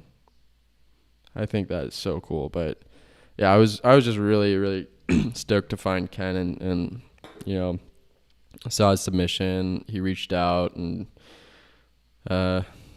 you know, just had nothing but nice things to say about the community gallery, and that was awesome. So yeah, I feel like Ken and I have been friends for a long time, even though we've actually never met, you know. So pretty awesome. Definitely recommend checking out Ken on Instagram and yeah, checking out his work. It's beautiful. So Ken, thanks for being in here the whole time. Cheers to you, my good friend. And yeah, appreciate you sticking around for the whole like hour and a half in the chat and hanging out with everybody. So if you want to talk to Ken or ask him anything or chat it up with him, he's in the chat right now, and he's on Instagram at ken.mcquade. Just went fanboy mode on Ken right there, but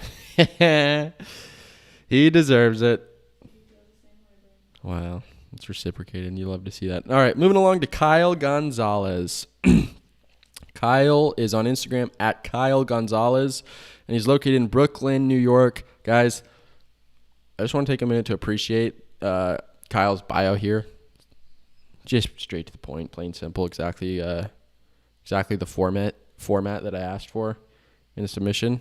So, Kyle, bonus points to you, my good sir. Cameras, RZ67, Portrait 400, and Ektar 100, and style's all about capturing the scenes and people of the city. That's exactly what Kyle does. Kyle, you in here, bud?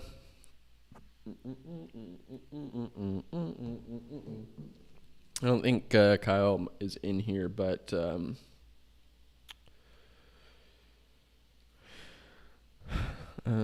if you are, Kyle, Kyle's in here. He comes through. Wow, how did I miss your message like 2 seconds ago, Kyle? My bad. But yeah, Kyle's in here.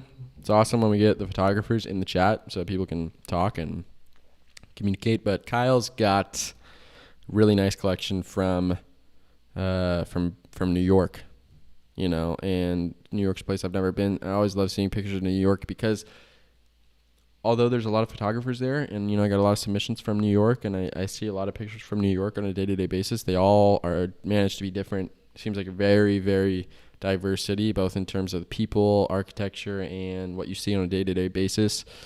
And these pictures, I think, definitely, you know, capture that. This one I thought was really cool. The Cadillac, the skull embedded, skull imprint kind of, or whatever, outprint in the mirror. It's really awesome. Some kind of street photography of some basketball court, basketball guys playing some basketball. Just simple lifestyle stuff that I think everyone can benefit from seeing. You know, you got some election images here. This mask on, and I love this is a, you know, once in a lifetime picture right here, just with the way that this person's kind of posing, pointing the finger. It's really cool. Just, yeah, simple scenes from New York. I love this one. This one's great. You know, I wonder how this picture came to be. You know, did Kyle jump up and ask this guy to take a picture, or was it just kind of walking by and like, oh, you know, point your camera, and this guy just popped a little smile? I don't know. But, you know, firefighter, you know, and firefighter looks just happy and chill too, which I feel like not a usual thing for firefighters, a job that seems to be, you know, quite stressful. So to kind of capture this moment of, you know, relaxation and contentness, it's being expressed by this firefighter with the New York hat too. That's like such a subtle but impactful addition to this picture, the New York Yankees cap on. This one's so beautiful too, the way, like, come on, dude, this flock of birds, is that what it's called? Flock? It's a flock of birds, right? Not like a herd of birds. It should be herd, huh? A herd of birds. It's gonna be my new thing. But yeah, this herd of birds just like rolling through the sky above the street light. Street light kind of just fills the frame too, popping off to the right, up to the left, nice balance. Cars and buildings. It's a full frame, you know. Every corner of this frame is being utilized, which is really cool. And then another shot of that Cadillac with a 6v6. 6-7. What is that? 6? Is that Roman numeral? Oh, Roman numeral 666. Like devil vibes. It's pretty cool. But with the snow just like trickling on there. Beautiful collection. And I just thought it was a really nice set from New York. It's always fun to see pictures from New York because it's such an interesting place. You see different things every day from what I understand. So Kyle Gonzalez on Instagram, everybody, if you want to go check out Kyle's work. Next, we're moving along to Logan. Logan Bardole? Bardol?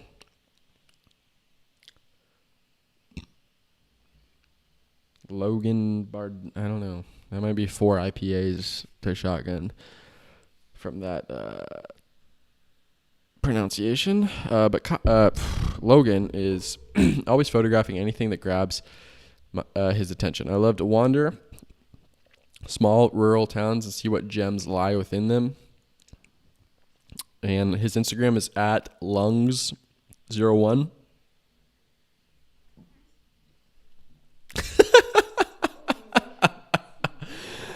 At Lung01, I shoot way too many cameras, but my go-to favorites right now are the Leica M4P Pentax 6.7. Portra is a go-to for me, but lately I've been branching off, and he's from Mifflinburg, Pennsylvania. That's the sickest name ever. Mifflinburg?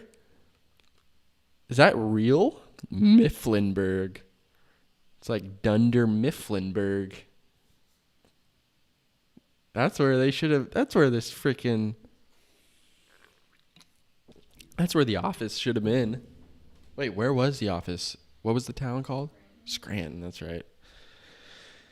Yeah, why didn't they do it in Mifflinburg? What? Wait, was Scranton in Ohio? Scranton. No, it's Pennsylvania, right? Yeah. They should have done it in Mifflinburg. What the hell? But yeah. Logan. Just with some really cool kind of old, pictures of these old cars, and also just like they're beautiful pictures, but they're also spooky, and that's always cool to me. When I took some pictures in my in like the last YouTube video that I made. What? Shit. I don't know, yeah, dude. I mean, like I'm probably like 3/4 of the way through this, but kind of just on an empty stomach and 6.2%. I don't know. But I drank like a cacti last time and I was kind of chilling. But I was also on edge that whole last live stream. So I was like, but now I'm pretty loose. Not giving too many Fs. It feels a lot better. Hope y'all don't mind. But yeah, I shot some pictures on my last YouTube video, the trip up to Mount Rainier. On the way up, sunrise, there was like mist kind of flowing through this old pasture with cows and stuff, and there was like a really spooky scene. I don't really take pictures like that too often, pictures that can really come across as kind of haunting, and I think it's cool when people photograph that kind of stuff. Post-COVID IPAs are the best. Yeah, dude. Yeah. The COVID symptoms were lingering for a while, and I still have some like general like kind of fatigue and weakness after like any physical exercise or exertion. But for the most part, like cough and everything, it has seemed to kind of subdue. So that's good.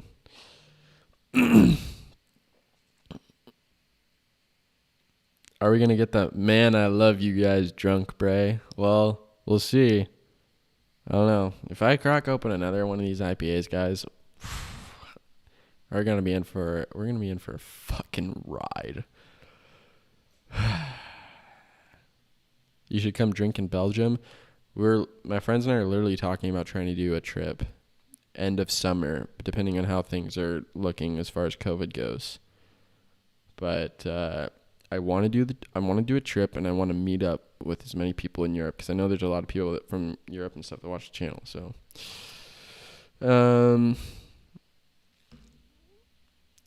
yeah, old cars get so much grief in the community, but name it a better aesthetic that showcases film photography better. Okay, go. Exactly. And listen, there's nothing wrong with shooting pictures of an old car. There's nothing wrong with shooting pictures of a gas station. Just because a lot of people are doing it doesn't, okay, you can say it's oversaturated, but you got to also remember that a lot of people are doing it for a reason,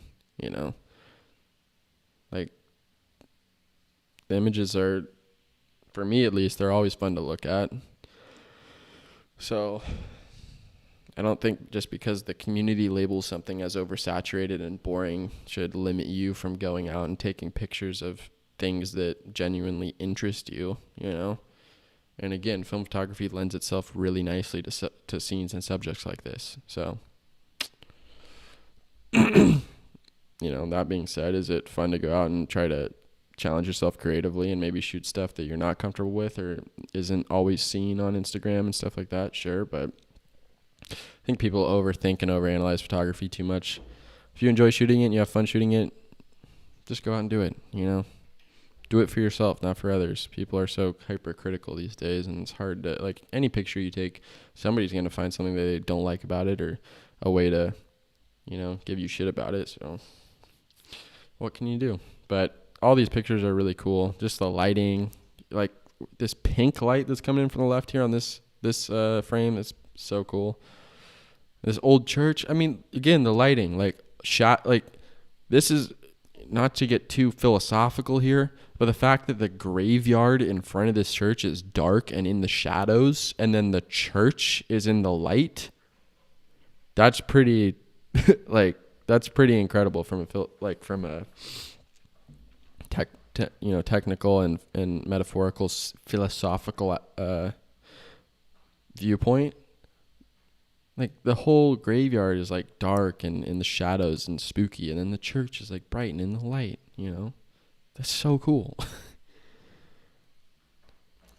And even if this wasn't intentional, Logan, you make sure you bet your ass you're saying it is, buddy. Okay.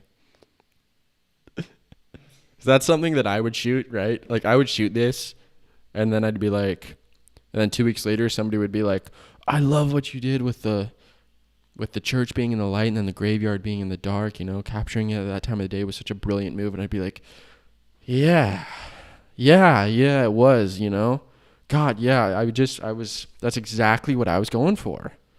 And I'd just play it off real smooth like that.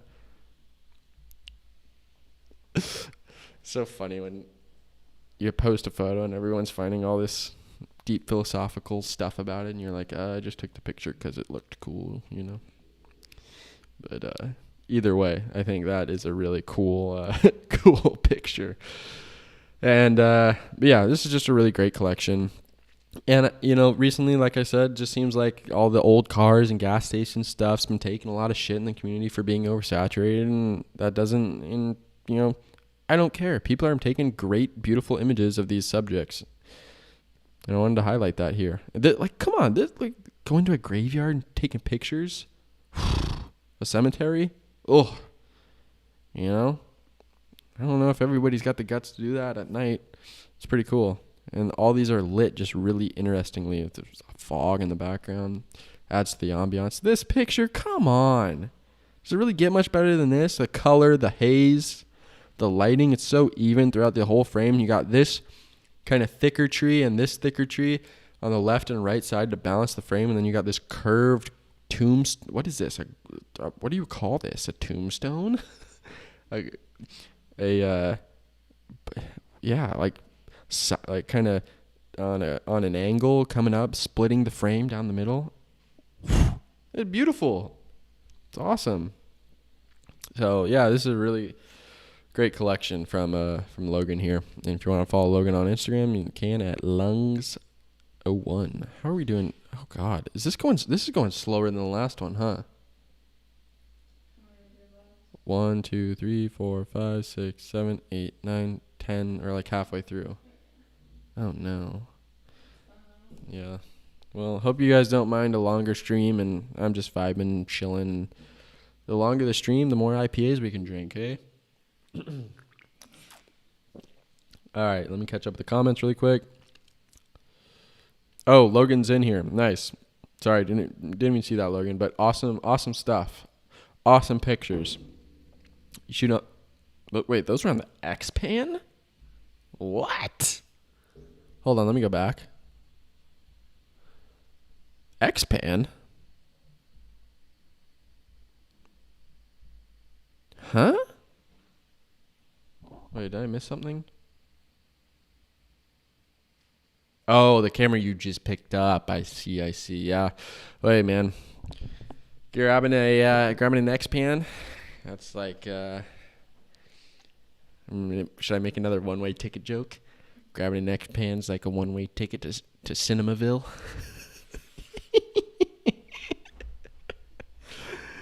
Oh, goodness. It's a cliche that works. Exactly. Guys, hopefully you don't mind the stream going this long and sticking around and hanging out. Hopefully it's not, hopefully it's, somewhat entertaining and stuff. This is my second stream ever. I'm trying to make it as entertaining as possible and, go through the pictures and kind of talk about them and really describe what I liked about them and why I threw them in the gallery. So, yeah, hopefully hopefully y'all are enjoying it. And I appreciate everyone that's tuning in and sticking around and enjoying. So, but yeah, let me catch up with the chat really quick. What's the cost to develop one roll of film?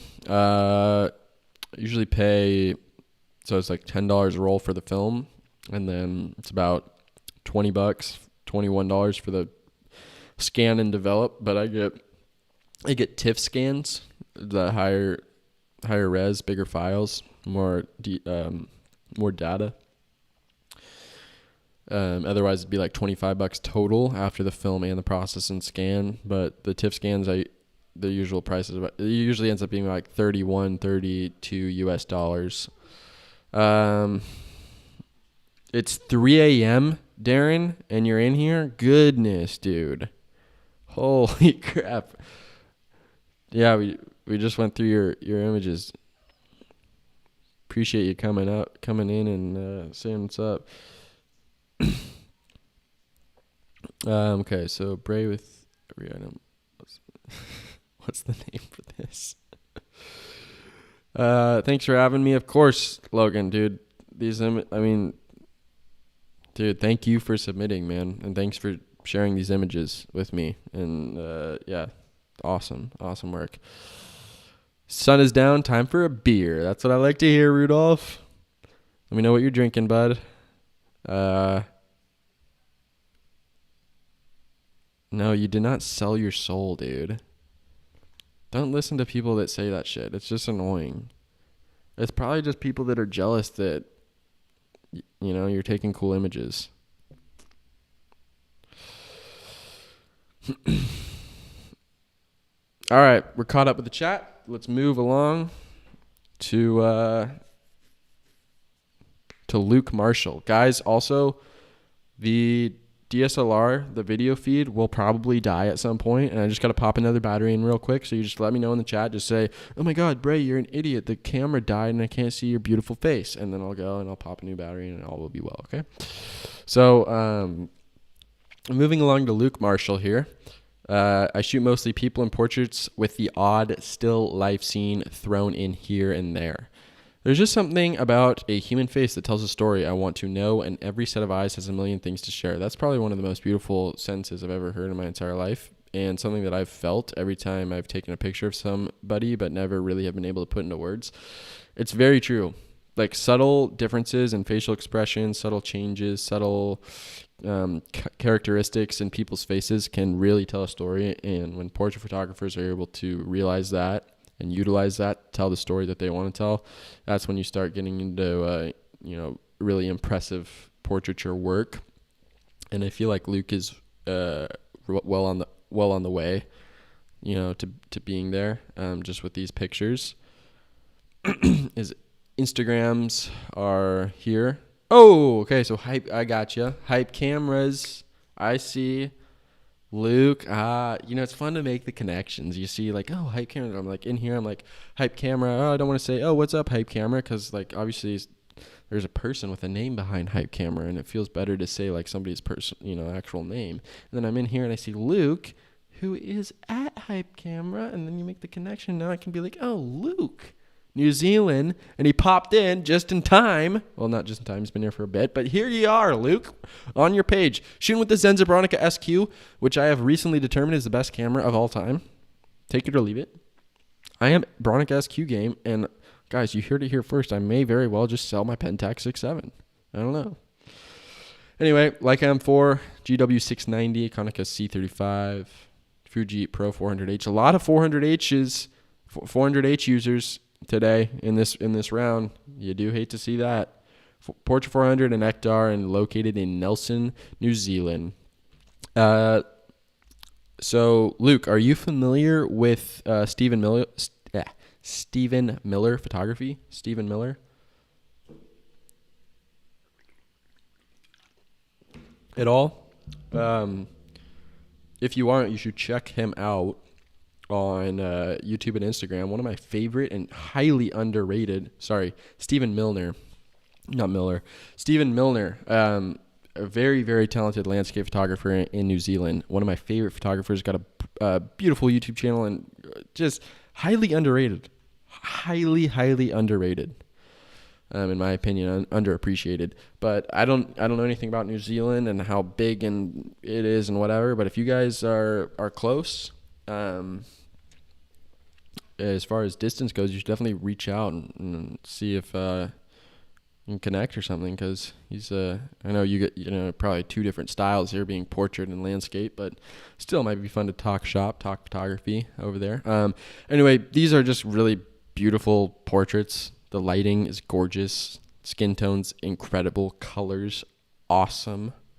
All of these pictures. And the way, he mentions, Luke mentions that you can tell a story just with simple facial expression. I think all these pictures kind of represent that, It's just a really cool collection of portraits. And portraits always are something that I really appreciate, because I don't feel like I'm that great at portrait photography. So I see these pictures and I'm just learning, learning at the style, when to shoot black and white, portrait, facial expressions, poses. This is so good. I mean, come on, the hair kind of blowing in the wind like that, along with the facial expression. Shoulder turned towards the turn towards the camera like that, kind of looking over the shoulder. So cool. So, and then I love this one. It's more like street style kind of photography, real vibrant. Maybe shot on Ektar if I had to guess. Another brilliant portrait here. The pose, it looks just real natural. You don't want the subject looking uncomfortable or anything like that. And these all just look really comfortable and natural, and yeah, awesome portrait work from Luke. So check out Luke on Instagram. Got two handles right there, Luke Marshall Images and Hype Cameras, in the chat right now if you want to talk to Luke as well. So moving on to Matt Burdowski. Felt pretty confident about that pronunciation, to be honest. Matt Burdowski shoots portraits in everyday life. I try to have my camera wherever I go and keep the photographic archive of everything I find interesting. Instagram is at mad_analog cameras. Bronica SQ, another SQ user. You'll love to see that. Bronica Gang and Pentax ME Super, Ilford Delta 3200, and Fujifilm Pro 400H, located in Spain. More awesome portrait work along with some street photography. This is just a beautiful portrait.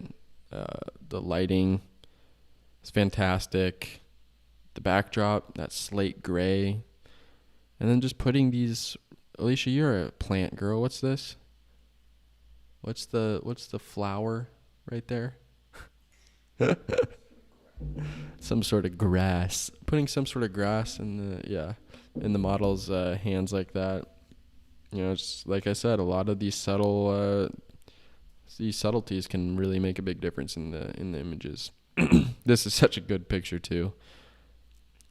So much character. I love this black and white image. And then the street work's so interesting. This picture in particular is absolutely nuts.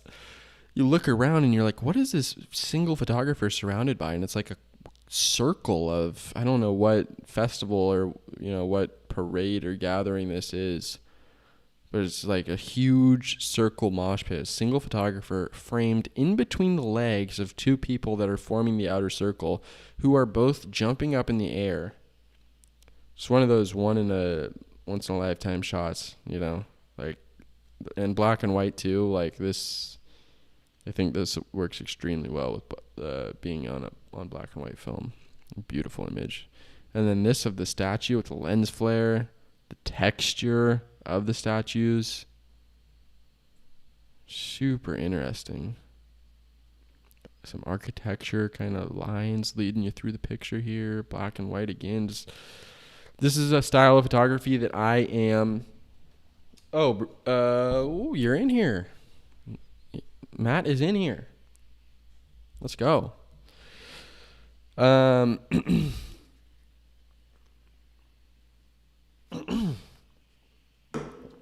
IPA 1, check.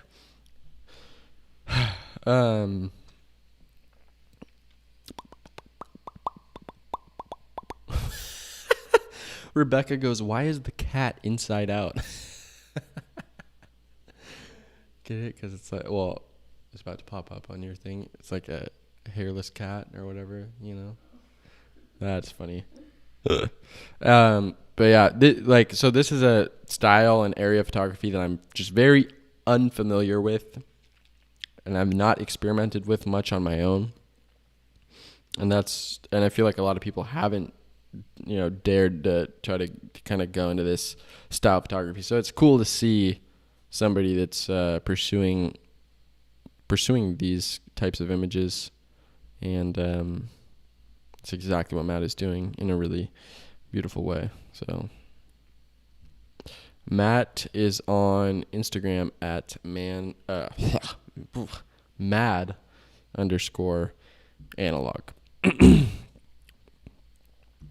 And then we got another Matt Ripple, one of the most aesthetically pleasing submissions I got, for sure. Matt Ripple's nonfiction documentary style photography, focused on nonfiction documentary style photography with a focus on minimalist landscapes and portraiture. Instagram is M Ripple, at M Ripple. And he uses a 500 cm, a Leica M6, and Portrait in Ilford. You have something to say about that, Alicia? Alicia asks if you're trying to sell the M6, Matt.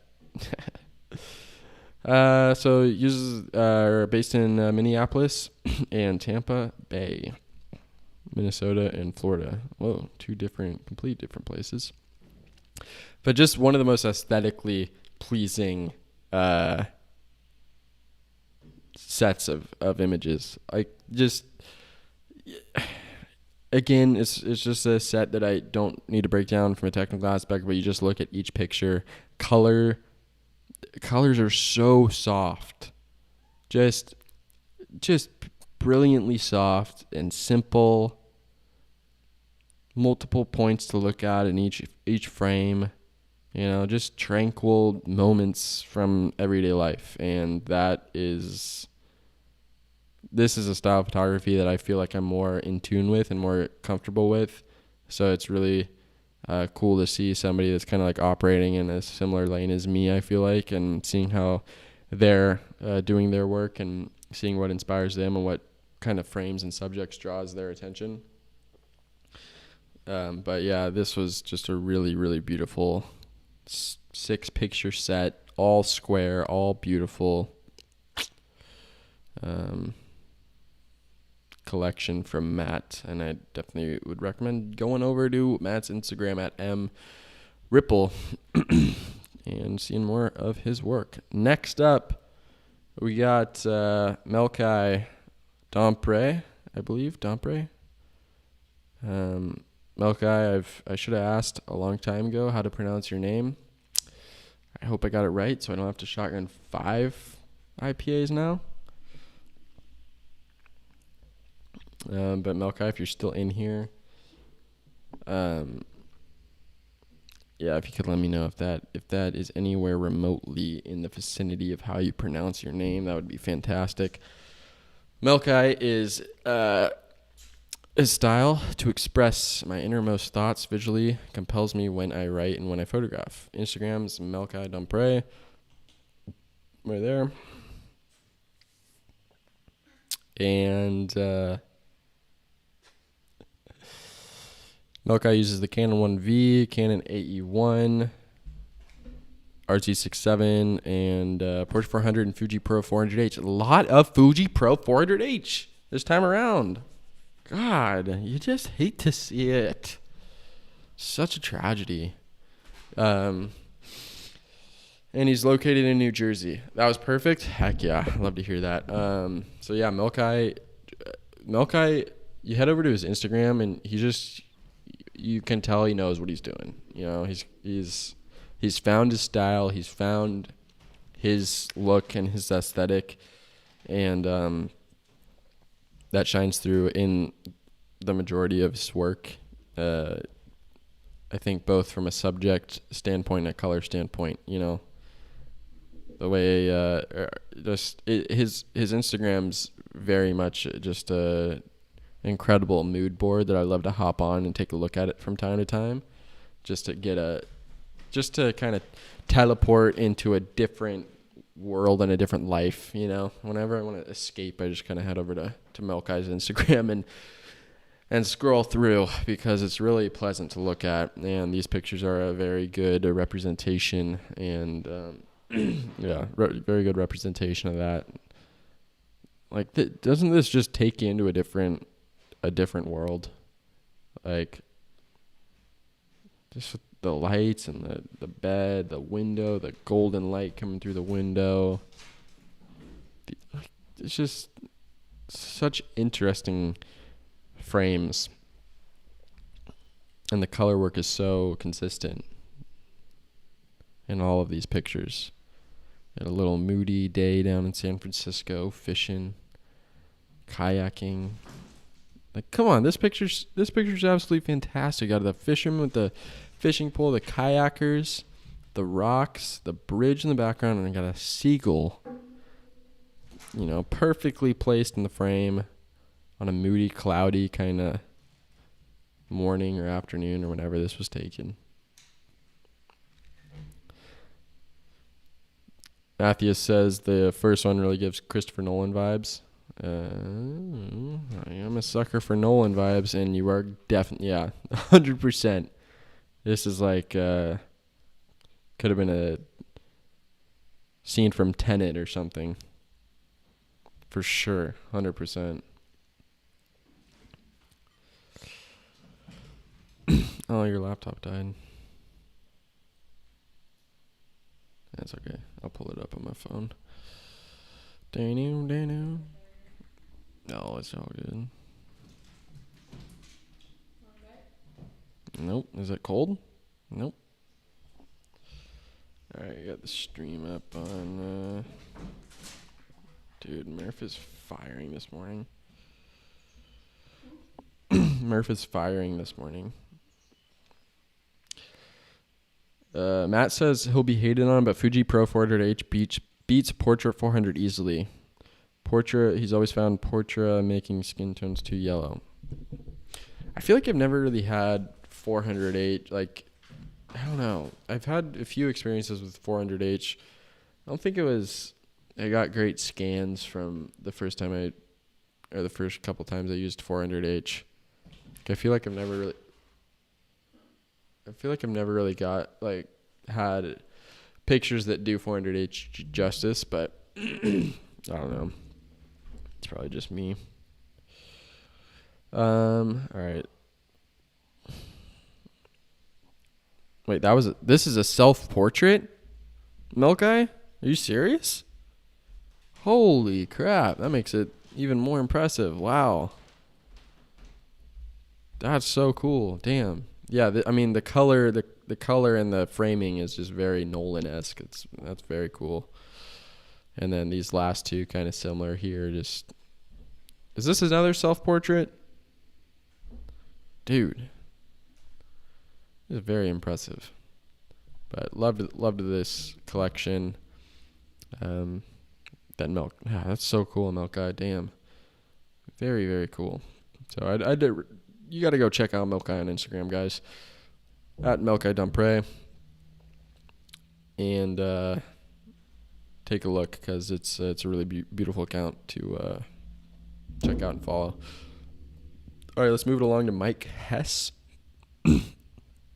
Guys, I really appreciate everyone that's sticking around and everyone that's letting friends and family and others know about the live stream in the gallery. We've been pretty much steady at 80 viewers the whole time, which is fantastic. I know this is a long stream. We've been going for 2 hours now, just kind of talking about pictures and stuff. So the fact that there's this many people in and hanging out is really incredible, and it's exactly the goal with the gallery. I wanted to put images up that I knew would be appreciated by others and people that are serious about photography and love taking in the work of other people within the community. So yeah, thanks for tuning in and sticking around and hanging out and having fun. I kind of want to start live streaming more. It seems fun and an interesting challenge. And right now where I live, the Wi-Fi is so unbelievably shitty that I cannot do it. I have to come over here to Alicia's house to live stream. But I'm moving into a new place here in the next month and a half or so, and I'll have better Wi-Fi and going to invest in a better computer system, hopefully. And maybe do some streams, not just photo streams, but other streams too. We can hop in, play some Minecraft together and stuff. Might be a fun time. So we'll see. But let me know if the live streams are fun and enjoyable, and what I can do to make it more entertaining or more pleasant to watch. But having a fun run with it so far, and I think doing the community gallery live streams is a good way to kind of do kind of break into it. What?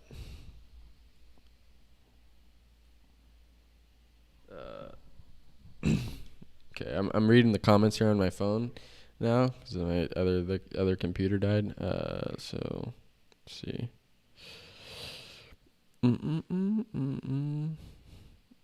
Yeah, the fact that was a portrait from Mcquade makes it way more impressive for sure. I know you talked about it on your channel. Andrew asks, I know you talked about it on your channel before, but how would one go about submitting to get featured in the gallery?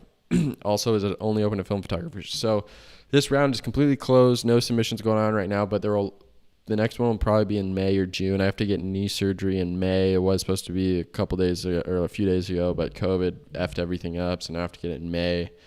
And so the next gallery will be in May or June. Follow me on Instagram or on YouTube, and I'll be posting an announcement about the next one. So just keep an eye out for that, and then you can have an opportunity to submit next time for sure. I went back and checked. Photos of the blonde model are in front of red rust containers with Konica C35 with Fuji Industrial 100. Never underestimate the consumer film stocks. 100%. I shot Fuji Industrial 100 once, and it blew me away. And then I went back to get more, and then I couldn't find it anywhere anymore, which sucked. But that film stock's super, super beautiful. I'm currently hiding from my daughter's birthday party right now. That sounds like me, Mike. That is 100% something I would do. Like, get me the fuck out of here.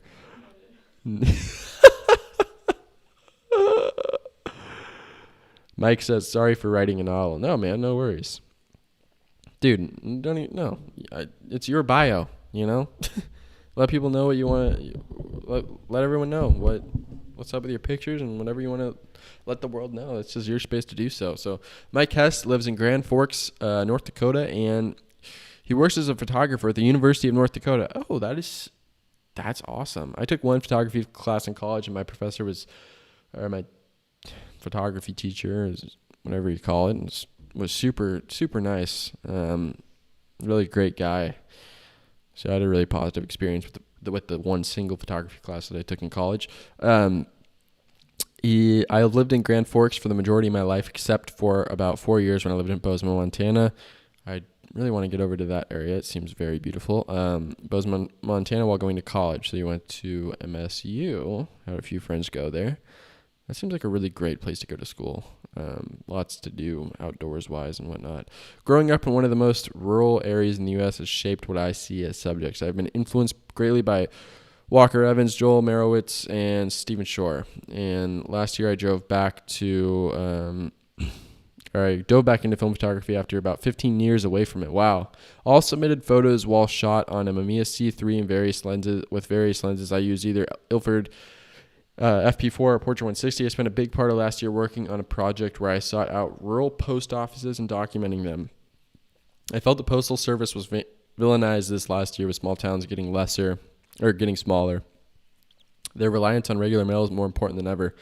And the mail-related images are excerpts from that project, which I made into a zine. The others were captured while exploring the small towns of North Dakota.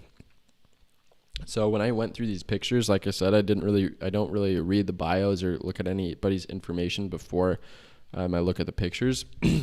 I looked at these pictures and I noticed that these are all kind of, or a few of them at least have a central theme of the post office and the U.S. mail. This picture with the post office here, and this picture with the United States Post Office in the background there. Another post office here. This really cool electronics building. But another, so the mail was like a central theme in this selection of images, and then I went back and I looked at the bio and I read the story and I thought it was very, very cool. I've never really worked on a project like this where, Mike said, noticed the Postal Service was villainized this past year. Small towns getting smaller, and their reliance on regular mail is just more important than ever. So he, took the liberty to go out and make a photography project that highlights this story in the way that he feels about the United States Post Office, and I thought that was super cool. And I would love to check out that zine too.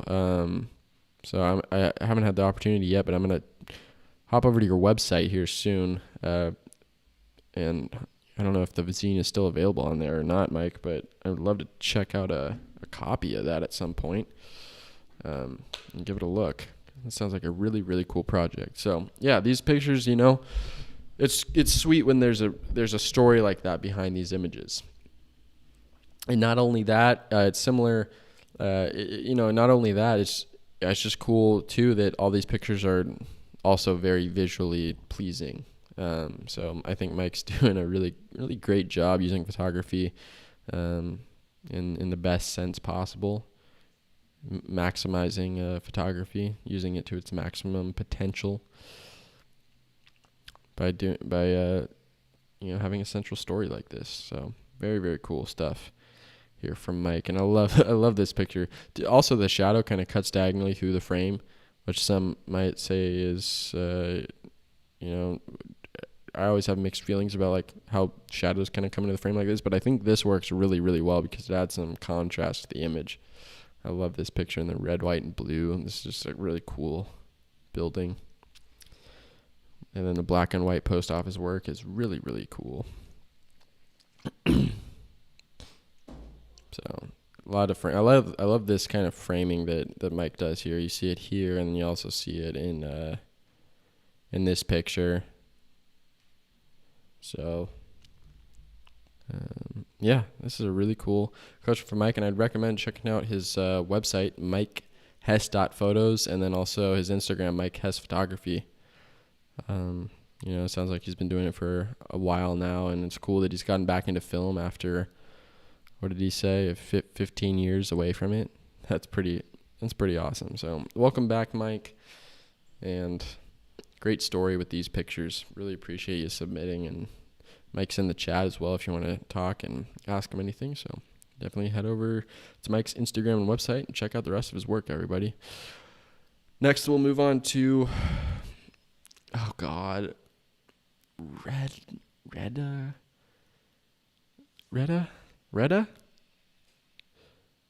Kabir? What is that, 6 IPAs at this point? Reda Kabir?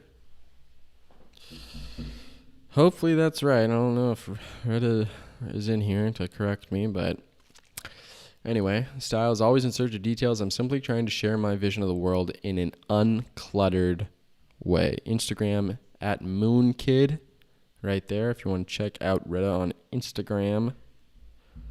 Uses the Pentax 6.7 and Canon AE1, Portra 160, and T-Max 400, and located in Spain. Mike Hess says the zine is available, by the way, so if you want to head over to his website and grab yourself a copy and check that out. I know I will be doing that. All right, so Reda with a collection of images that, as described here, uncluttered. It's a great way to put it. Because these are just simple. I mean, come on. Look at this. It's so cool. Hey, climb up on this basketball hoop and stand up here, you know. I love this picture. It's so simple, and you can look at it for so long. And that's kind of the case with all these pictures. Very interesting subjects, very beautiful colors, vibrant red, vibrant blue. You know, kind of simple here, the more bleached look. Like, look at this, just mirror with a very interesting kind of environmental portrait. Some architectural pictures. Guys, are you come on? You're joking, right? Who are you? Who's paying these people? Who's got the plug? What is this? What is going on here? 1, 2, 3, 4, 5, 6, 7, 8, 9 airplanes flying through the sky. Do you see this right now? Who's paying? Who are you paying off to get this stuff to happen? And who's the plug? And who can put me in touch? It's just not fair. Are you kidding me? Album cover right here. What is this? 9 airplanes right above the subject's head, flying through the sky in formation. Are you kidding me? Are you kidding me? Come on. It's just brilliant. Black and white. Look at the grain, the texture in this one. It's gorgeous. This one's super interesting too. Just wondering what is going on in this picture in the best way possible. Very interesting environmental portrait work, and just, yeah. Fantastic, very creative collection. You can tell that Reda has a lot of brilliant ideas that are being put into play here, and it's really cool to see throughout the collection of images.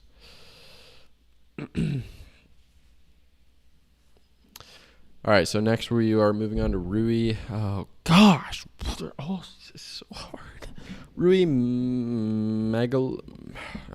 I'm just saying Rui. I'm sorry. I don't even know where to begin with this. Rui Megalais.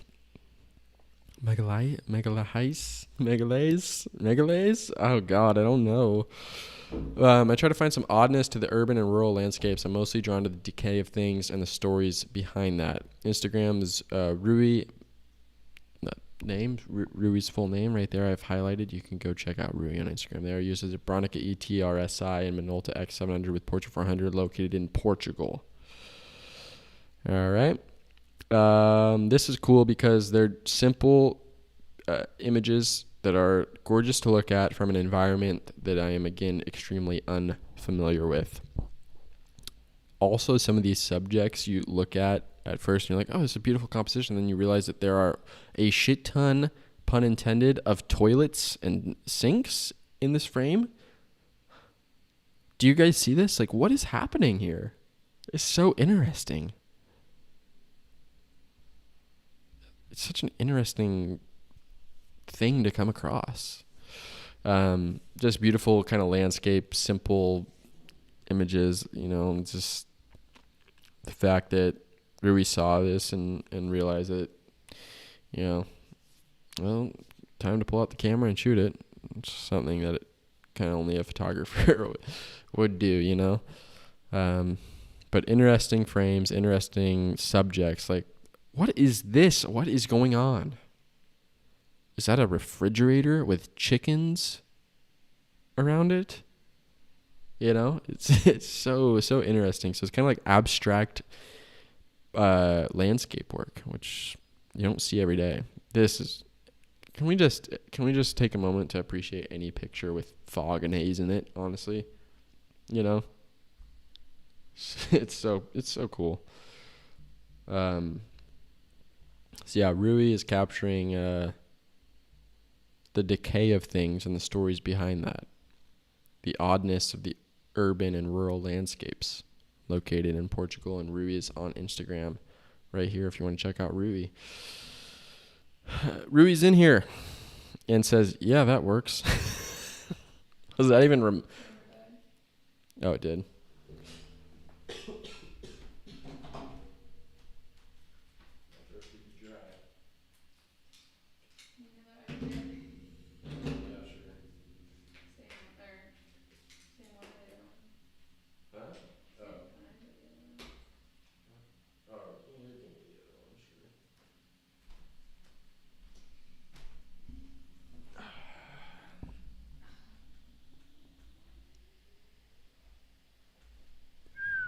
All right. Yeah, the camera died, but we should be back, no?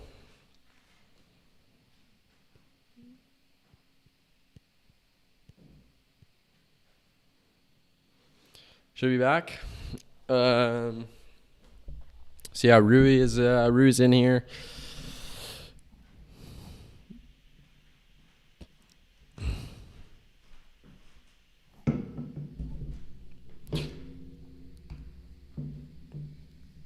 So definitely check out Rui on Instagram, and I think Rui's just doing a really cool job kind of photographing things that are interesting to him, Rui's goal is to focus on the oddness of the urban and rural landscapes and the decay of things. And I think Rui's doing exactly that with these pictures and the rest of his work. So check out Rui on Instagram, which I've highlighted right here. Rui Magles. Sorry. I'm so sorry. All right, we got 4 more. Scott Kaufman. Scott, are you still in here, bud? You are. And you know what, Scott? I'm going to take a brief intermission. Okay? A brief intermission before we head over to Scott's page, which is brilliant, by the way, because we're cracking open another one. Another IPA. I got to do it. Guys, it's been a rough weekend. I'm not going to lie. It's been a very degenerate weekend for me. We've been going a little bit too hard for being 24 years old and having a job and doing these things. But sometimes you just got to say, you know what? I'm thugging about it, which is the name of this here brew. Middle of nowhere, center of the universe, terminal gravity brewing presents the thugging about it, the hazy pale ale, your mom's worst nightmare. 5% alcohol, canned in Enterprise, Oregon. Ladies and gentlemen, this ain't no joke. This here is a fuggin' about it brew of the gods, elixirs, Odin's, tears, and urine right here. Ladies and gentlemen, we're getting after it today. When this community gallery is over, I hereby reckon that Alicia and I will probably go to 17 breweries and bars and drink the night away. Okay? Alicia's down. Ladies and gentlemen, if you are of legal drinking age, I do not encourage drinking, but if you would like to crack open a nice cold beverage and enjoy the rest of the stream, which shouldn't be too much longer here, I'd highly recommend you do that. Okay? We are jumping over to Scott Kaufman's page, the legend himself, Scotty Boy. Are you still in here? You were in here 4 minutes ago. And God, I hope you're still in here because we got some stuff to talk about, Scott. And that stuff is going to be how beautiful these freaking portraits are that you submitted to the gallery. Scott says, and I quote,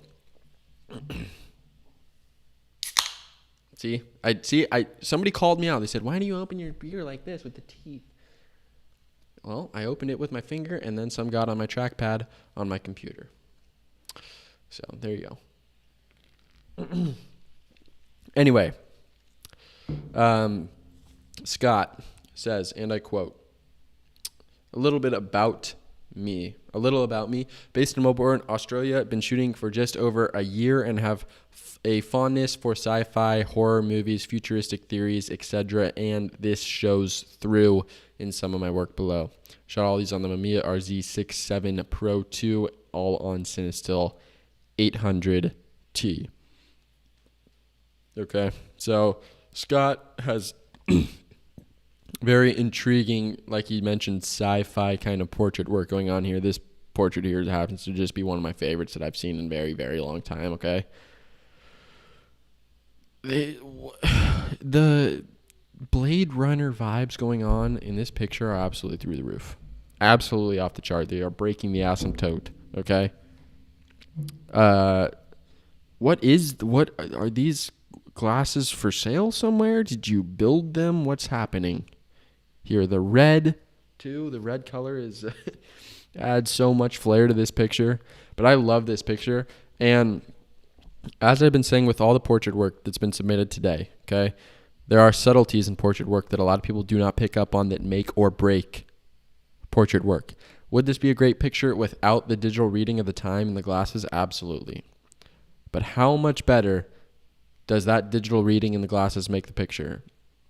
And just having the knowledge to know that, hey, this picture is going to benefit this much by wearing these specific glasses and having the time displayed like that. I mean, it adds story and depth to the picture, right?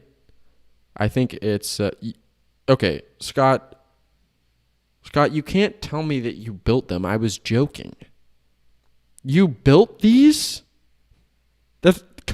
Dude, I was completely joking. There's no... You built these glasses? These are... What? Dude. Can you just humor me and tell me that you built them for this picture too? Because I will bow down to you right now if that's the case. Goodness gracious.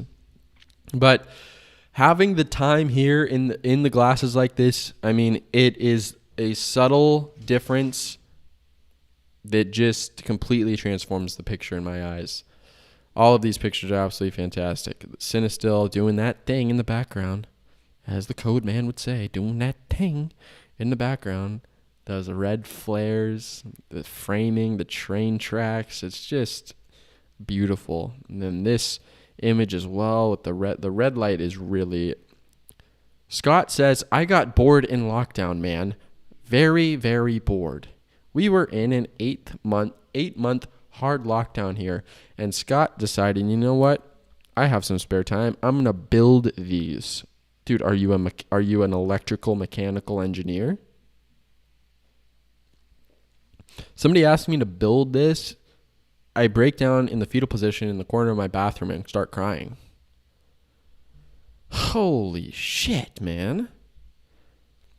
That is really impressive, though, and they work just beautifully with that picture. But all these portraits are just sci-fi, beautiful, interesting to look at. You know, the lighting is particularly good in all of them, and yeah, I think Scott is one of the more impressive portrait photographers that I've seen recently, just with both making the subjects and models look comfortable, the facial expressions, the color, the framing, it's all really, really impressive. So Scott Kaufman, ladies and gentlemen, absolutely killing it. You got to go. Scott, where the hell is your Instagram on here, buddy?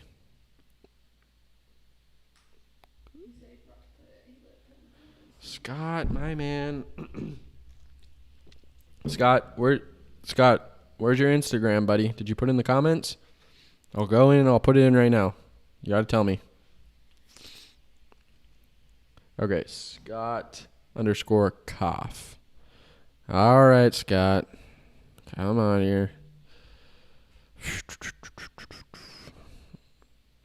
One sec. Let me switch here. All right.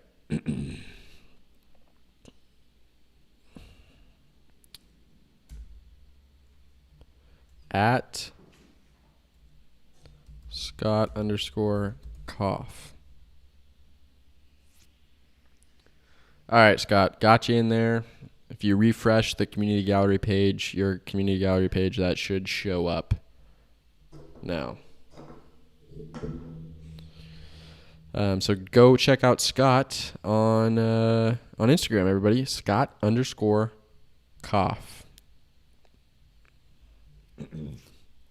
All right, 3 more to go, guys.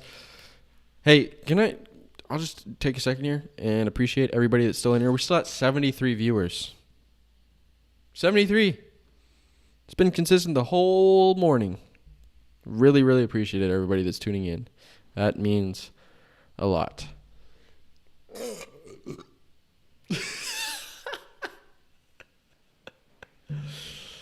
Guys, we are getting to one of my favorite submissions from the whole 350 that I got. Okay? I'm getting a little ahead of myself. I'm scrolling through a little bit too quickly here. But this is one of my favorite submissions. From Stephen Hotch. Steven says, "What's up? My name is Stephen Hotch. Instagram at the Red Ferguson. I'm based out of Seattle, Washington." Steven, what are we doing, bud? Where's the Insta DM? Where's the invite, my good sir? I thought I recognized this fire lookout right here. You know? Why aren't we shooting? Steven? Come on, you're an hour away from me. Let's get after it. Anyway. Never decide if I'm going to shoot black and white or color, so I'm all over the place, but I stick with mainly Tri-X 400 for black and white and try to only shoot my 6x6 Rolleiflex for black and white and Portrait 400 for color. I've been getting more into my Fuji GW 690 for color and some DIY panos. As for a style, I don't feel like I found it yet, but I find myself looking at small details of things more and more than before. So I like to get up close and personal, or I try to use a longer lens. Guys, Steven has some of the best black and white landscape work out of all of the submissions. Okay?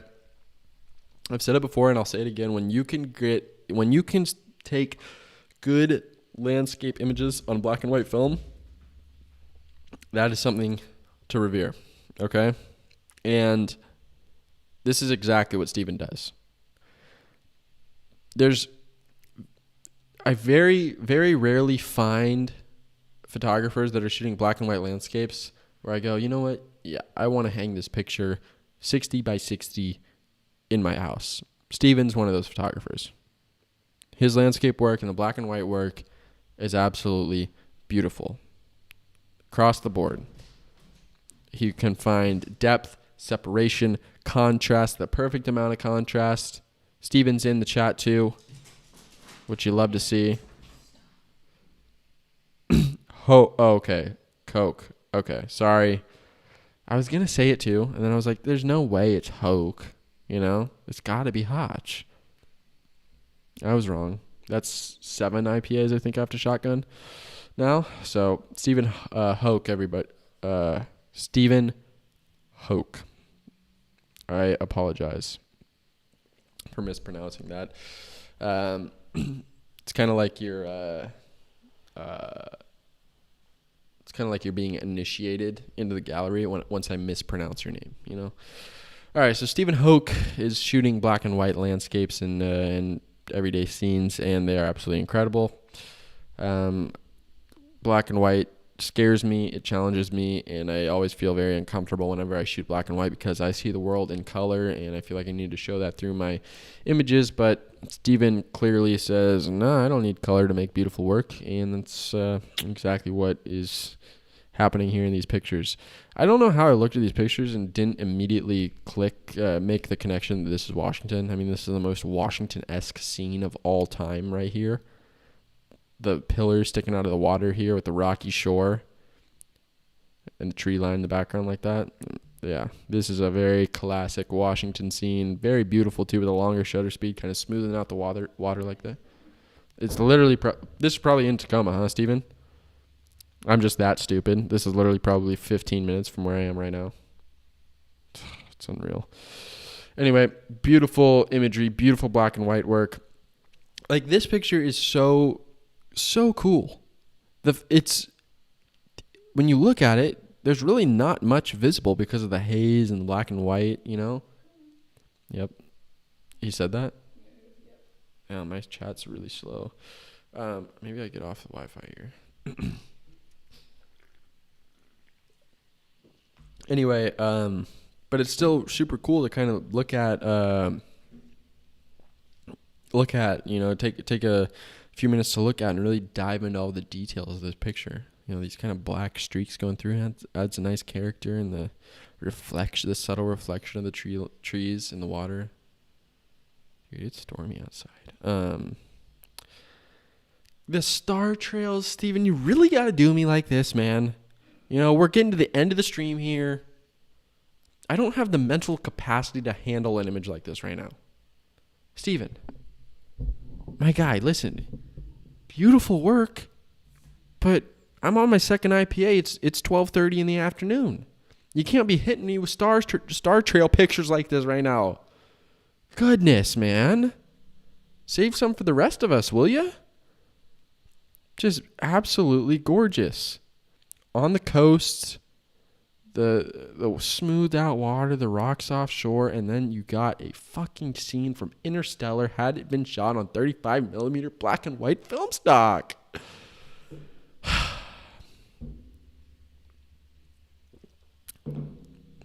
It's absolutely gorgeous. The whole collection, Steven, you're killing it, and please never stop photographing and keep photographing in black and white whenever you can, because I always enjoy seeing high quality black and white imagery, especially in the landscape realm. Guys, head over to Steven's Instagram, which is @TheRedFerguson, and give him a follow. Check out this work. Okay. Absolutely stunning. Two more. Thomas Edmondson is up next. Thomas enjoys shooting urban scenes without people and enjoys getting out in nature. His Instagram is @Thomas_Edmondson.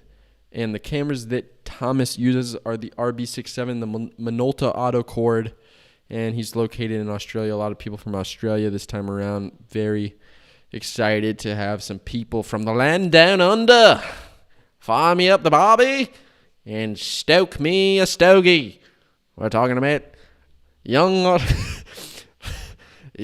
Brisbane, Byron Bay, Australia. Just kidding. He's from Canberra, Australia, but a lot of people from Australia. Anybody ever heard of Willem Ungerman? Willem Ungerman from Australia, the absolute kook, power lord, Willem Ungerman. That dude's off the charts, man. Anyway, let's jump into Thomas's submission, which you scroll through and you just, you know, it's just one of those ones you scroll through and you, dude just knows what he's doing. The whole collection aesthetically flows. It's all beautiful, very continuous color work. I love this picture. The hose just kind of running through the bottom half of the frame like this.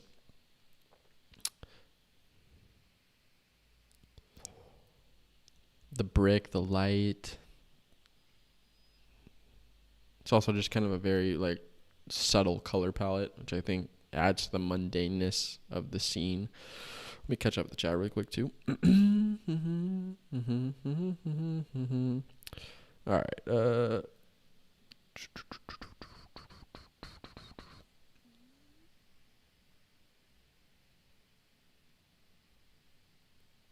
Scratches are from the developing. Okay, gotcha. On that lake shot, nice. I kind of like it, honestly. I like those scratches. So yeah, definitely Eggleston vibes on these pictures. But yeah, the color work's brilliant. Just very simple. Like this is maybe one of my favorite styles of photography. The simple, the mundane, the beautiful colors. You know, everyday stuff, because it's really some of the most impressive work too. Like when I walked down the street, like Alicia and I walked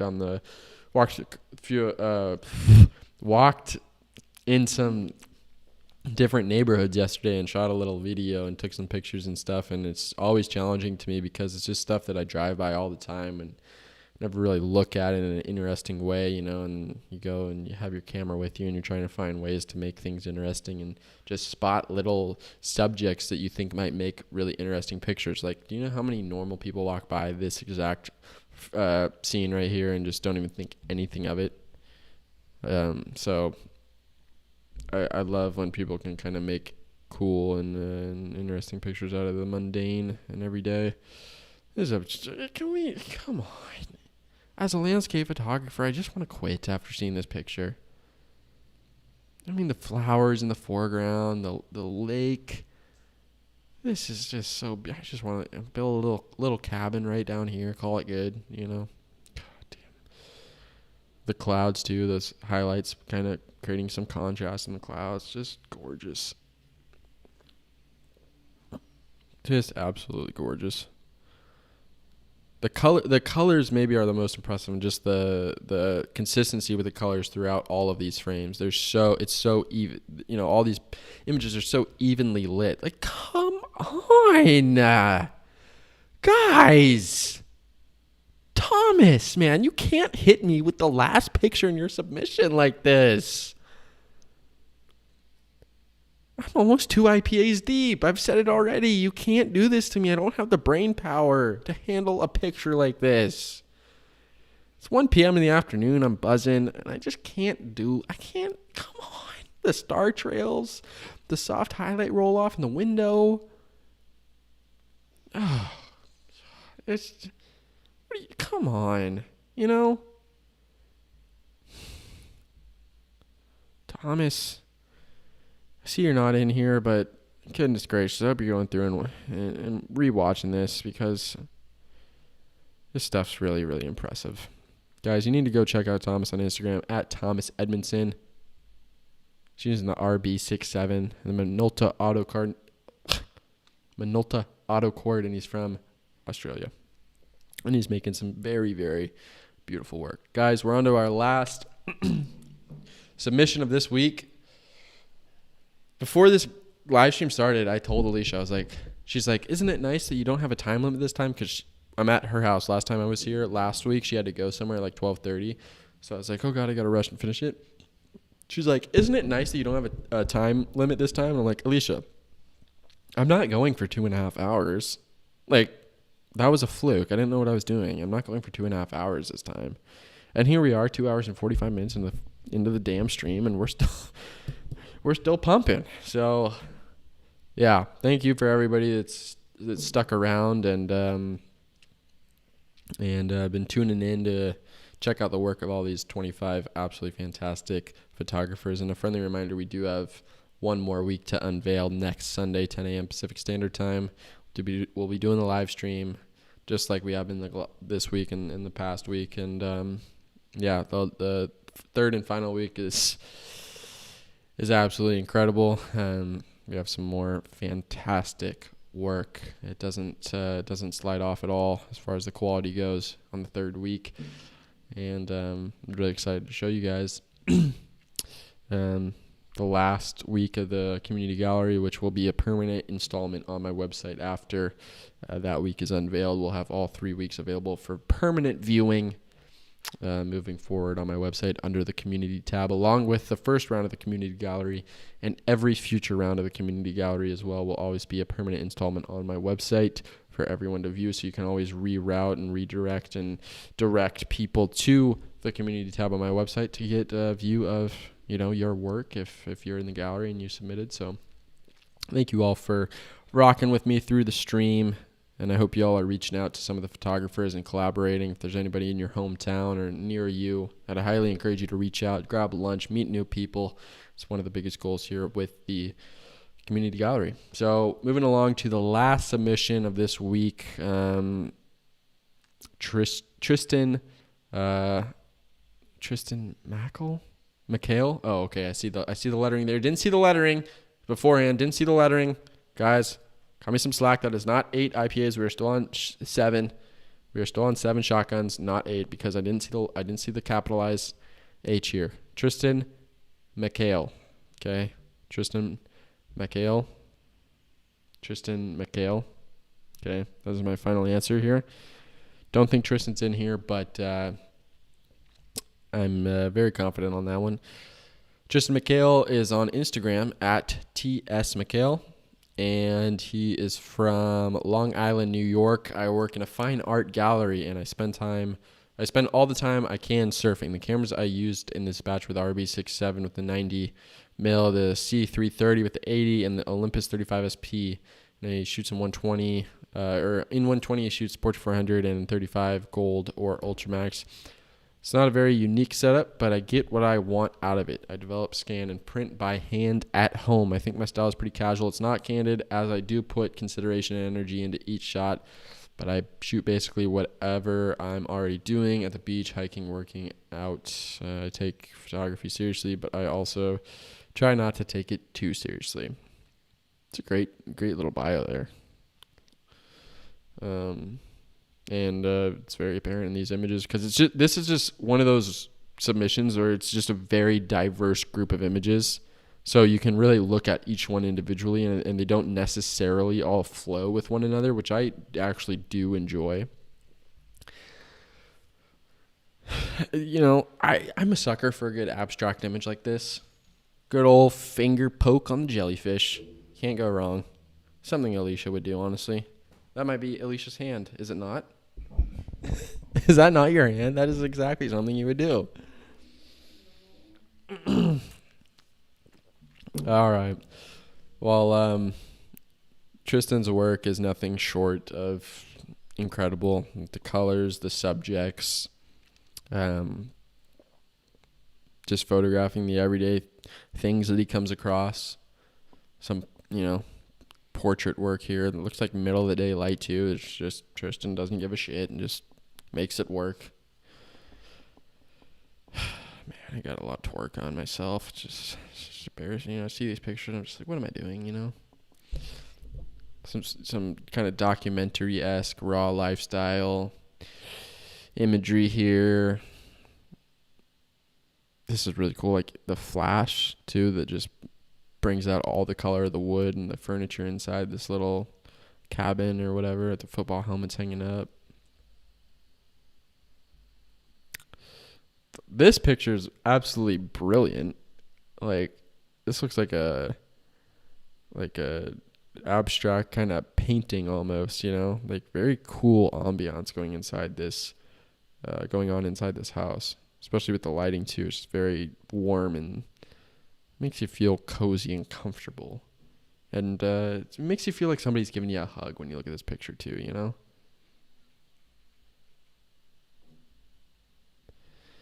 And then this picture was really interesting to me.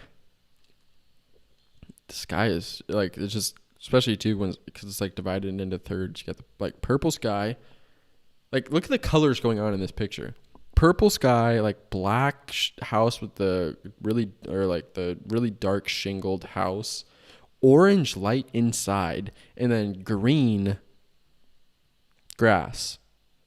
Really diverse set of colors here that make for a very, very interesting picture. Not sure what kind of, how this picture was finalized, if there was a lot of editing done to it or whatever. I kind of talked about this last week too, like the whole, oh God, you can't edit your film pictures, Don't edit your film pictures. You got to leave your film pictures the way that just how they are in the negative. Like, dude, it's your own picture. You can do what you want with it, If there's a story that you're trying to tell and you need to do some editing to tell that story, then edit your picture. People being uptight and closed-minded, I guess. I don't know. But either way, this picture is really, really cool. And I love that there's like 4 main colors going on: green, orange, black/gray, and purple, divided into thirds throughout the image. Just thought it was really brilliant. So that is the submission from Tristan McHale, and that is the last submission from this week of the community gallery. Everybody that's still in there, how many we got? We still got 55? Okay, just trailed off a little bit. Well, listen, everybody that's still in there, all 55 people that are still in here, thank you very much for tuning in to this week's unveil of the second round of the community gallery. You can check it out at braehunziker.com/community, and feel free to share the link with others. Feel free to let other people know what's going on over here on my website. And don't forget, at the bottom of this week's gallery and every week's gallery, there will be a discussion blog that you can click on and comment and chat with other photographers and, talk about or leave feedback, communicate with other people, collaborate with. And it can all happen down here on the discussion blog. And everybody's got their Instagrams linked in the bio too. So if you click on a page, you got the Instagram right there. You can shoot them a DM. That's a big goal for me. Just everybody to, communicate and stay in touch. I've realized how important the community is. I don't want to ever be somebody that's just throwing up videos and throwing up pictures and then not replying, not communicating with people who are supporting me. It just seems so weird to me. Like, people who don't take the time to reply to those that are commenting on YouTube videos and Instagram pictures, even if it's just something simple, like just replying with an emoji, at least acknowledging the fact that people are, browsing my work and supporting me. I always look at it like, when somebody leaves a comment on my YouTube video or Instagram and says, wow, I really love this image, or great work, great video. I always look at it like, if somebody said that to my face and I just turned around and ignored them and walked away, would that really rub that person the right way? That's how I look at it when people comment on my work on social media, It's like, if somebody's taking the time out of their day to support me, compliment my work, the least I can do is say, hey, thank you. I appreciate that, And until and I hope I hope that I can always communicate with the people that are supporting my work and always do stuff like this to give back to the community. It's just a big goal of mine to focus on building the community, giving back to the community, and supporting the members of the film community, because without a community like this, it's hard to tell whether or not film would even exist. So yeah, I try to do the best that I can, getting back to everybody that shoots me a message on Instagram, everybody that comments on a YouTube video. I never want to be somebody that seems intangible or somebody that you can't communicate with or can't contact or anything like that. I'm a person, a human being, and a normal ass fucking guy, and you can talk to me about anything and anything you want, whenever you want. I can't guarantee I'll get back to you ASAP, but you're more than welcome to DM me, comment, whatever, and I do my best to get back to people, because that's important. So I hope you guys enjoyed this week of the gallery, and we'll be back. I'll be back next week at the same time, 10 a.m. Pacific Standard Time, on the YouTube channel for the third live stream to unveil the final third week of the gallery. And I have a blast doing this. It's really fun. I wish I had better multitasking skills so that I could go through and focus on the images and also read the chat and respond to everybody. Hope you guys understand that I'm new to this and trying to figure it all out and make it entertaining and engaging. So, yeah. And I got to give a big thank you and shout out to Alicia, of course, for letting me come over and stream in her living room to use the good Wi-Fi. Because I can't do it at my house because the Wi-Fi is so terrible. So I really appreciate Alicia letting me. She gives a little salute. You want to come over here? And she doesn't want to come over. Yeah, so I'm really thankful for her and her supporting me and letting me do this in her living room. And it's very kind of her. So thank you, everybody that submitted, everybody that's tuning into the live stream and viewing and chatting and engaging and leaving feedback for all the photographers. Big thanks for everybody that's been here the whole time. Ken's been just chilling the whole time. It's unreal. Ken, cheers to you, buddy. Cheers to everybody else. Rebecca's got some work coming up. Rebecca Sir is in here. She's got some work coming up next week. Super excited to unveil her page on week 3 of the community gallery. Who else has been here? Matthias has been in here. David, Rudolph, Ian, Hugo, Steven, James. Who else we got in here? Mcquade, who had some work earlier. Just tons of people from the community, tons of people that have been messaging me on Instagram are in here. So it's just cool to be able to connect on a deeper level with everybody, So thank you, everybody. Cheers. Hope you all had a great weekend. Hope you all are having a good morning, afternoon, or evening, wherever you're based at. And I guess we will wrap it up here. Gonna try to fine-tune the stream a little bit, get a little bit more, get it looking a little bit and functioning a little bit better for next week. So hopefully we don't have any technical difficulties. But if you have any questions or need to reach out, Instagram DMs, you can reach me there. You can also email me at like anything community gallery related, Brae's community gallery @gmail.com. You can email me, DM me on Instagram, leave a comment on a YouTube video. I do my best to get back to everybody. Okay. It's never something I want to turn into as somebody that is too good to reply to people or too good to be a human being and communicate with one another, just always rubs me the wrong way when people can't take the time out of the day to give back and contact people and communicate with the very people that, are supporting them and building them to the, level that they're at. So yeah, guys, I hope you have a great rest of your day, evening, night, morning, or whatever's going on wherever you are located. All right. Thank you all for hanging out. And until next week, hope everybody has a great week. Hope everybody enjoying life. And yeah, final week 3 coming up. 1 week from today, 10 a.m. Pacific Standard Time. All right. Catch you all later. This video will be up on my YouTube channel, recorded with the live chat, like probably later today, probably in a few hours. It takes time to process and stuff. But if you want to go back and rewatch, or you have a friend that missed out on the actual live stream, later on, the video will be up live on my YouTube channel to rewatch. You can go through the live chat, will be up there and everything. You can read all the comments and everything like that. So feel free to check that out for the post-stream recording. But yeah, cheers. I'm going to finish the IPA, and Alicia and I are probably going to go get day faded at a bar and play cards or something like that. So hope everyone has a good one. All right, guys. Love y'all. Really appreciate you being here. Oh, God. That's a good way to end it. A little voice crack. A good way to end it. I did do who said I was going to do the love y'all thing? The drunk love y'all thing. Oh, man. All right. Well, I'm reading all the comments. Sean jumped in here. Logan's still in here. So, yeah. Really appreciate it, everybody. I do love y'all, and I appreciate all the support. All right. You guys have a great rest of your day.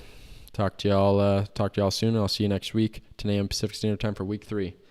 Rebecca's in here, and she's got work next week. She fucking kills it, everybody. I don't want to leave. That's the thing. I just don't want to leave, guys. I have so much fun hanging out with everybody and being here and talking to everyone, Yeah, we do need to. I said in the advertising. All right. Sorry. Belated, very extended goodbye, but we have a special guest coming in. I don't know if I'm in it. She's not excited. Here, Murph, what do you have to say? Good words. Good words, Murph. Okay. All right, well, Murph says goodbye. I say goodbye. Alicia says goodbye. Guys, thanks for rocking with me. And, yeah, catch you next week, all right? Love y'all. Peace.